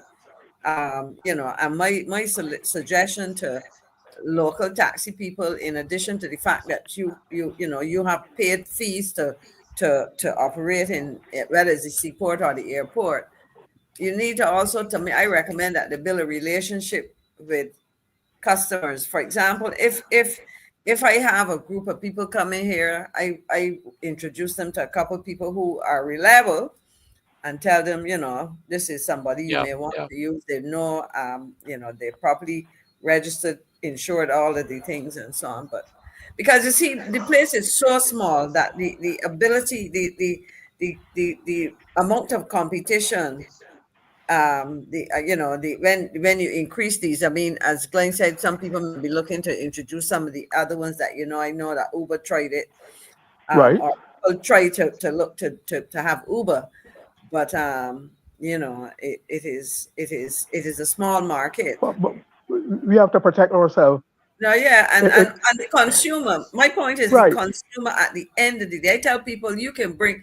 There are certain retail outlets here that I went into one for the first time a couple months ago. The other one I went in twice with somebody, and I don't go. I choose where I spend my money. Yeah. So you can bring all the bells and whistles and whatever the case may be, but I choose how and where I spend my money. And that to me is absolutely critical. Yeah, But, but yeah, Ferdy, go ahead. Yeah. yeah, if we can have a word about, you mentioned about the hard times that people are seeing. One of the things I have to congratulate this government about is it's the success which they are to convince Barbadians that being on the IMF was going to be salvation. Mm. The hard, and It was a lot different. of it was going to be a ride, no big thing, right? But the austerity, like I said last time, it's really our hard times. We are seeing hard times for the last few. It's getting worse and worse. And I've heard what Martin, you could probably remember this, but like we have loan agreements that go back to 2035. Mm-hmm. So, Yes. right? And what But are we doing? What are we doing that I see other governments in the area are able to give relief of some sort to their people. We are tightening and squeezing and extracting and taxing, cutting down government involvement, government expense because we are in the IMF has us by the throats. I wish I I could say other parts of the body. And well, we understand. we have given our financial But independence. I am very concerned because up to on the weekend, I think it was maybe in something I read, the QEH is borrowing some amount of millions of dollars to do something. Um, then the government, well, I need to go straight with a fine tooth comb because in principle, where they talked about retiring more expensive debt for cheaper debt, that is fine. But my concern overall is that we continue to borrow. The last um, Article 4 consultation with the IMF suggested that they were in a position to borrow. Now, my question is, what are we borrowing against? Because all of this money is foreign. I don't know where the hospital, I will have to go and see. But when we talk about the IMF and so on, we're talking about foreign currency. And the point was made by Kimar some time ago. We were reminded by Kimar a couple sessions ago that when in borrowing this money, a lot of it is going to shore up our foreign reserves. And I think it was actually a calculation done by Senator Ryan Walters when he talked about the cost of holding foreign reserves significantly higher than the standard 12-week or whatever, is trying to have it. But if it were generated by money earned by Barbados, let's say that the tourism and the international business sector earned this money, and people were in manufacturing was generating foreign sales and so on, and money was coming in, which boosted your foreign reserves, that's fine. But if you are sitting on borrowed money that is accruing interest, how are we earning? And we don't have time to do it now, and I will do it. So I will come back and talk about it sometime. But and this is where I talk about concerns. There are a lot of Barbadians out there who are expressing, no, in this case, not fears to communicate, but fear about the direction of Barbados. I was speaking to someone recently about their perspective. In this case, it was a female, about her perspective on tourism and the competitiveness of our tourism and what we are offering versus what other people are able to offer, and how it is going to impact the demand for Barbadian tourism. And her comments and her perspective really opened up my mind to the challenges that we are going to face if if we continue to rely almost solely on tourism, for foreign exchange, and are we going to be generating enough? And if we're becoming less competitive, and don't fool ourselves, the evidence is there, because when we, and I'm not even stepping outside of the Caribbean, out of CARICOM, but when we look at our neighbors in the Caribbean, and the rates of recovery and the level of growth and takeoff post-COVID, Barbados is playing catch up with the rest of the Caribbean. And if we factor in there now the cost of Barbados relative to the cost in maybe Jamaica, let's say, Barbados is an expensive jurisdiction. So it really is concerning to me that when we keep hearing about borrowing, and we're borrowing in hard currency, US dollars, that we got to pay back the IMF or whoever, the Chinese, in terms of a significant loan at one time. How capable are we of doing that? So I think, Glen, as you said, we have been convinced that this is all good. The question is, what are the downsides? And when we look beyond the immediate receipt of these funds, how are we preparing ourselves? How able are we when the time comes to pay back? And that is what is worrying me, because I am not seeing dynamism in for example, I will spend some time and I promise to do this, to go and look at our export sector when it comes to manufacturing, because I remember that a lot of was made by the CEO of BIDC, in talking about Export Barbados. But what are our export statistics? What is happening in that agency?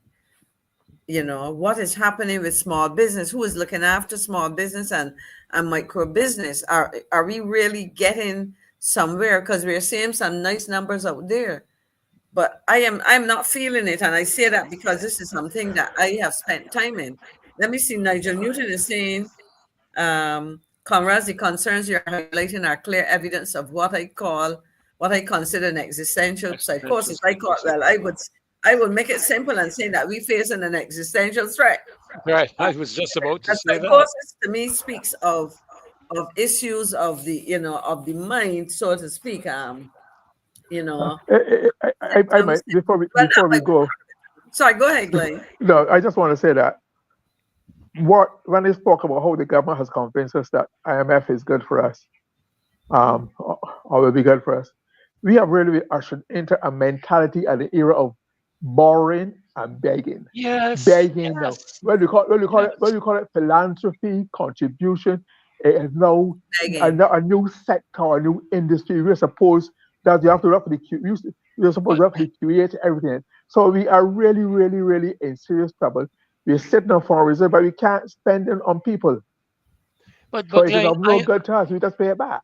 I'm beginning to think that I mean, I don't know a lot about it. I'm going to have to stop and take a look and study it myself.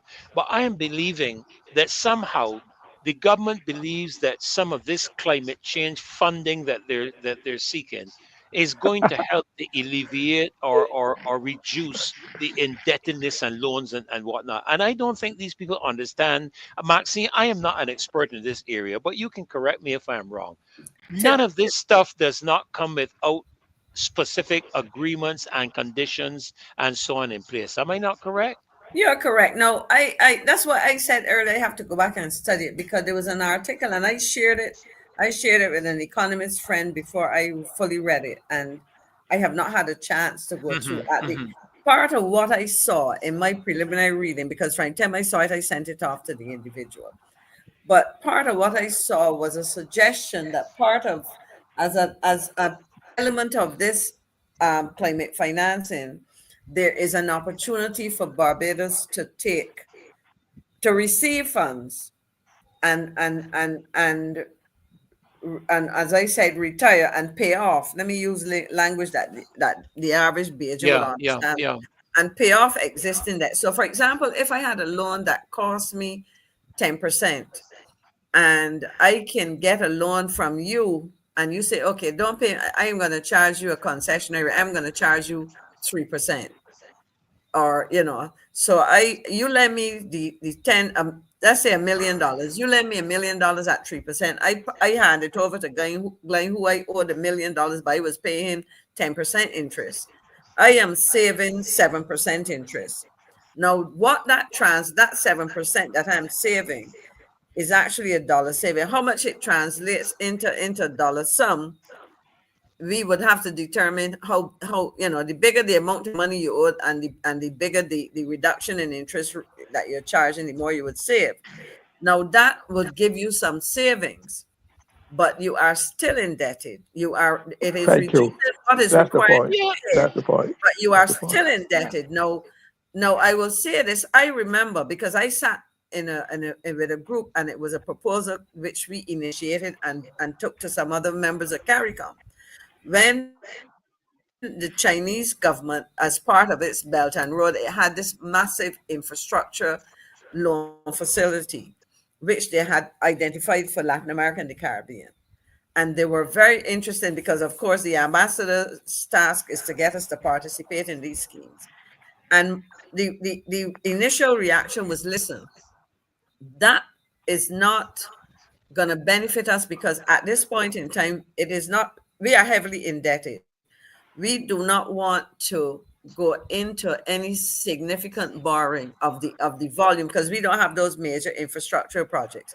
But if you, as a country, as one of our um, bilateral partners, is interested in working with us, why don't you look at a two-step process and do exactly what they're suggesting? Lend us some of this money at these concessionary rates, not for an infrastructure project. Let's say the 300-something million that you borrowed. If you want to do something, lend us that money and at the concessionary rate. We will pay off the higher debt with that. And the savings, and if I use the ratios that I use, that 7% in the example that we save, we would set aside those funds for the same kind of infrastructural work. But two things would happen. It would help us to take out the high debt and reduce our debt service because we still owe that money, you understand? But what it would also allow us to do is to utilize the money at a rate that the economy can do it. So, for example, if I come back to this government now, they have borrowed a lot of money for the roads on the East Coast. But we are hearing that and I don't know how the funds were disbursed, but I know they borrowed a big sum and they referred to that. So I believe that they accessed the full sum or almost all of it. But we are hearing right now that the road works, that Chinese project is stalled. But we done borrowed the money already. And the question is, if we got all the money up front, we are incurring interest on the money up front. If they said we were gonna, as I said, I don't have the details on how it's disbursed. But if it were disbursed in tranches, or if we said, look, we don't want 400 million or 300 million because we cannot utilize that in a reasonable time frame, because we have the road works are going to be phased, whatever. So I don't know the terms and conditions. But from the time I heard the project was stalled, from my time I heard the full amount of money that was borrowed, my first question was, do we have in place all of the conditions precedent to utilizing that money efficiently and effectively? Or are we going to find ourselves trapped with a big loan and not being able to execute the project fast enough to utilize that money? And beyond that, when we borrowed that amount of money for that project, how are we going to generate corresponding foreign exchange to pay for it? Because To pay for it, yes. You know, this is the Yeah, thing. I mean, I know we've gone a little bit over, and I don't want to lose my job here. So, yeah. let me get you but going. let me just say, of course, I'm kidding, guys. But let me just say, this has been the question in my mind. My again, I go back to Reverend Dr. Holmes Williams' statement he made one Sunday morning preaching at the pulpit at the cathedral. He said, "When your outgo exceeds your income, your upkeep becomes your downfall." I like that. When your outgo Okay, when your exceeds your income, outgo exceeds your is your income, your your upkeep upkeep becomes becomes your your downfall. downfall. I have to And write that down. I took that both on a personal level, a business level, a national level. You could take it on any level you want, because I keep asking the question, what is Barbados earning? Because my understanding from the simplicity of finances that I know is that if you want to get a loan, you have to be making money, you have to have a job, you have to be earning income, and that loan amount is going to be directly proportionate to your capacity or your income, not your capacity to pay, your income. The bank looks at your income, and they look at whether you're able to maintain and sustain the payments required for whatever period of time.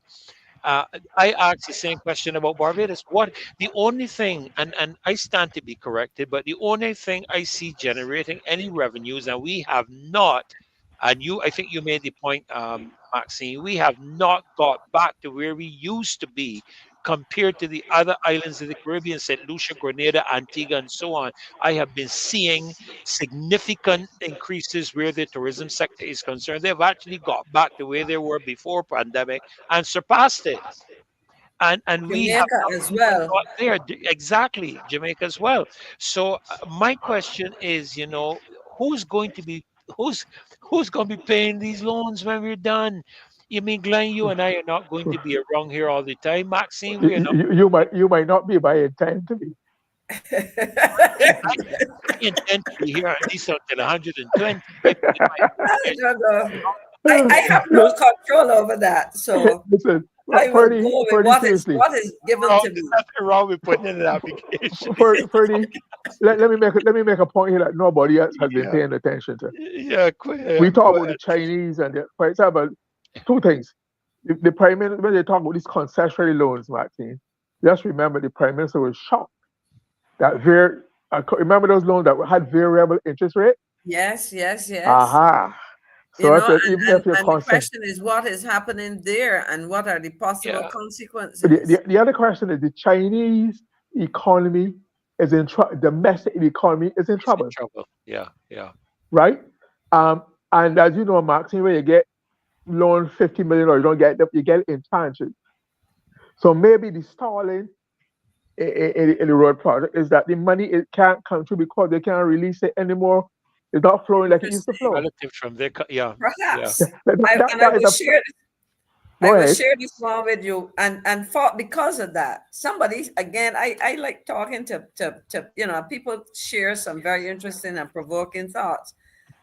The person was asking me about the issue of the Prime Minister's trip to the Vatican, and I smiled and I I said, wanted to touch perhaps. on that I tonight. said I smiled and I said perhaps, and I maybe she is following one of her colleagues, because I knew that Prime Minister Gonzalez, and I actually Gonzalez. went and pulled up the information, because unlike hearing about it after the fact or just around the time, there were two news items in the media in St. Vincent and St. the Vincent. Grenadines in 2013 and 2015 when he went. And my recollection is that he went subsequently.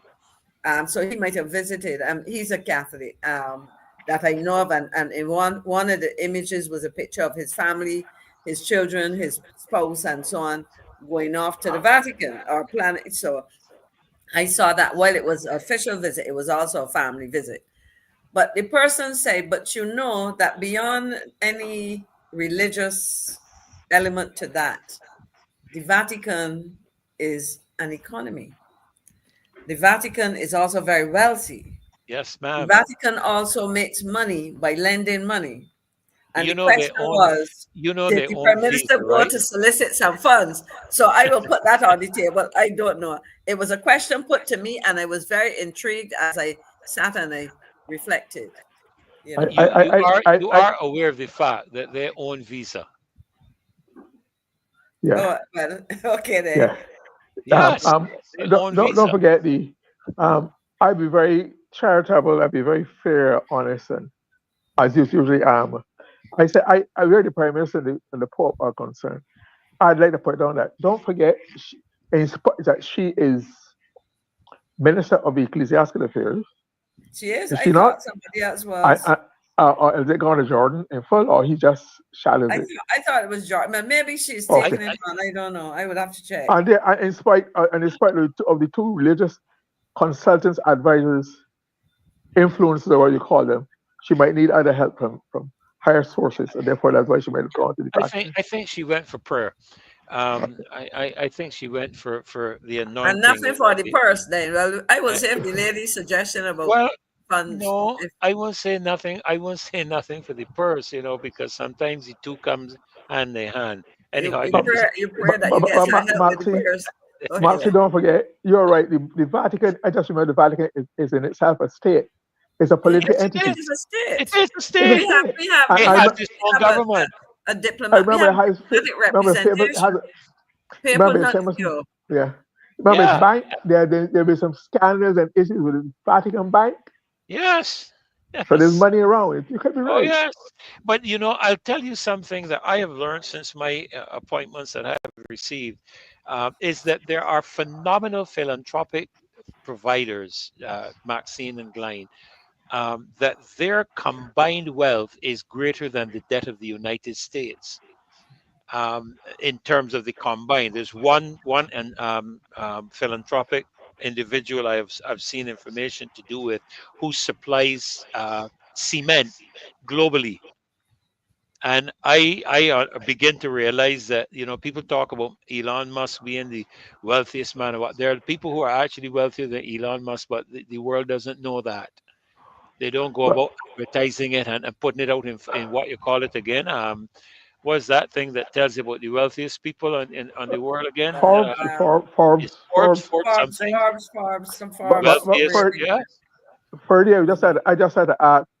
I just where these very wealthy philanthropists, where does their wealth come from?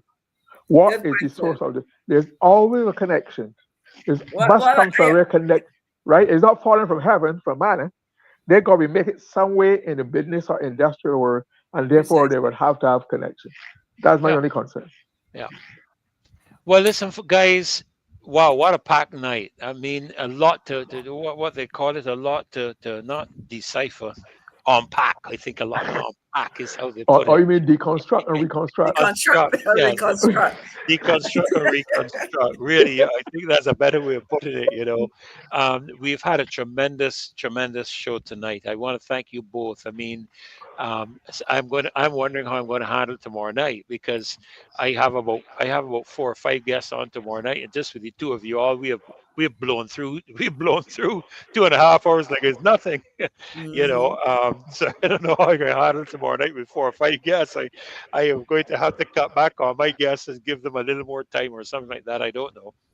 But these are things that have to be ongoing discussions because I believe people need to be educated, and I am really grateful to you both. And we didn't even get to one of the topics, believe it or not, that we wanted to touch on tonight, and that was the ramifications, the implications of what just transpired with us in the Inter-American Court Commission on Human Rights. Of course, we've seen the government's response. We've seen government comments. I'm happy to hear that you all have been actually watching the video, because the entire thing is on YouTube. And for those of Right. you who have an interest, I don't know if I can find it quickly and put it up, but the entire thing is on YouTube. If you go and Excellent. search for the 191st, I think it's the 191st Session of session the of the Inter-American Inter-American Commission on Commission on Human Human Rights. Yeah, Rights. Yeah. you should find it there, and you will see much of what we have been addressing for yourself.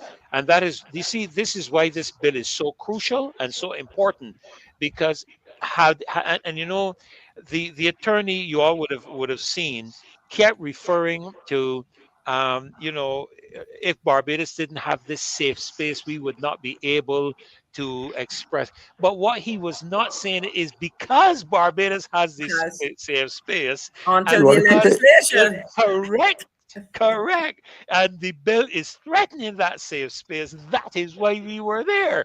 But I think somebody made that point. I can't remember if it was Julio or if it was Timon or Mhm. Don. I know one of the three of them made that point Might have in the been done. I rebuttals try that to they had. remember. Yeah, one of them made that point. But I just want to say again to the loyal opposition, thank you for the support that you gave to us. We are not a fly by night group. We represent you, or the thousands of Barbadians, many of whom we talked about the fear tonight, many of them who are afraid to speak up and be identified. There are people who have lost their jobs. That is a fact.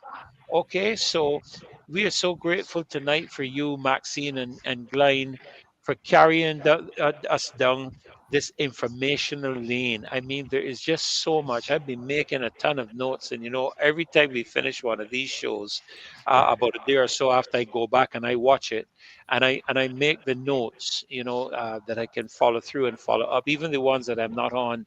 I watch you and Marcia, and listen to your inputs and contributions. So we really do want to say thank you. We appreciate you so much and your commitment to helping educate Barbadians and to keep us informed. And to you all in the loyal opposition, thank you for your support. Um, Even for the team that went up, it was an honor for me to have taken on the responsibility and taken over the responsibility of leading them. It was a young team, but as you pointed out, Glenn, when I sat in that room, I saw no fear. I heard no fear. There was nothing fearful coming, especially from those young people. You know, there was this combatant kind of confidence that I heard coming from them. And I want to commend every single one of them. Shaquani, Don, and Timon did a brilliant job. Thank you all very much. Well, Thanks. God bless you guys. I Good was night. looking for something to try Right. to close off with tonight. And somebody said something. Let me see if I What can while find you are looking for it, let me say this. Those who seek to silence will be prevented from having an accurate understanding of what the silence is thinking and feeling. right. Could you repeat that again? Those who Those who seek to silence will be uh-huh. prevented from, or will prevent themselves from having an accurate understanding of what the silence is thinking and feeling. That's right.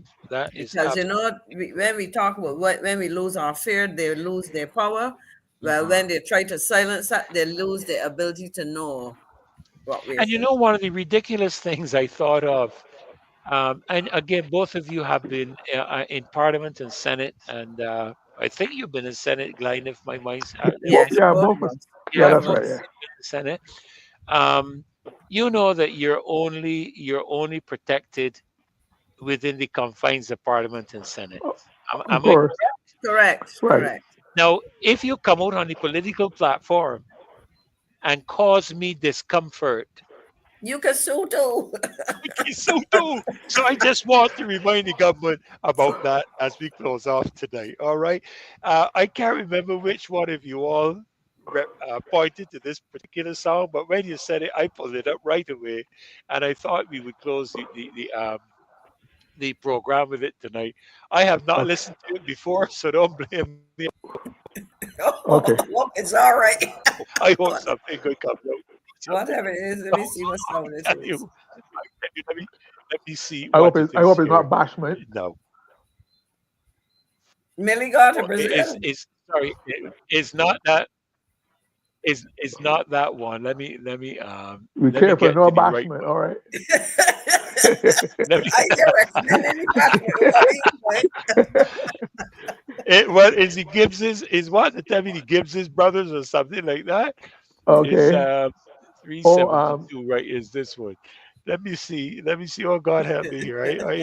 Dear Lord, help me here with this one. Peter, and somebody gives Peter and Millie. Okay, gives Don't brothers. care how they try. Look all over the country. She yeah. mother start to cry. Where me Millie gone? Where me Millie gone?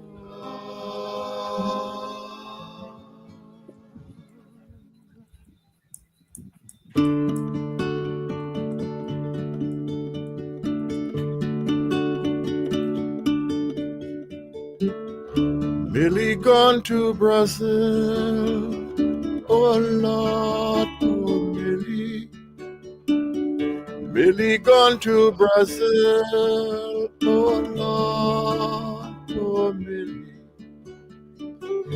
Millie gone to Brazil. Oh Lord, my Millie. Millie gone to Brazil. Oh Lord, oh Millie.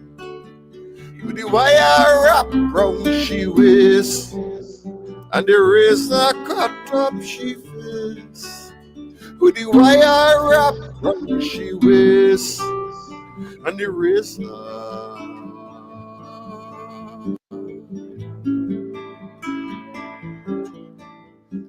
Millie down in the well, oh Lord. Okay, well, this saves me. Yeah. This saved me. For he has done some Yeah. excellent work. He's done some excellent work on Barbadian music. Mr. Gibbs, Yes, he lives yes, in Canada now. yes, yes, yes, Fantastic stuff. Great yes. scholarship he's done. He's given that field. You should be And proud of that's him. the fear and the threat that we have for Okay. our local artists and performers and so on. So, well, guys, look, Uh, it's been a great show. God See bless you you. It's later. been a pleasure having you all. See you later. Take care. And you guys that have joined us tonight, Peter, and I saw Adrian Hines on. I hadn't seen him for a little while. It was good to see you, Adrian, on again tonight. To all of you, Abraham Millington, Pedro Gemma, all of you that joined us tonight, thank you for being here. God bless you. Have a great night. Rest well You and don't be afraid. Remember, okay? when we lose our fear, they lose their power. God bless you. Have a great night. God Take bless care. you, All Maxine. right. Bye Good bye. night. Good night, Good Master. night. Good night, Ferdy.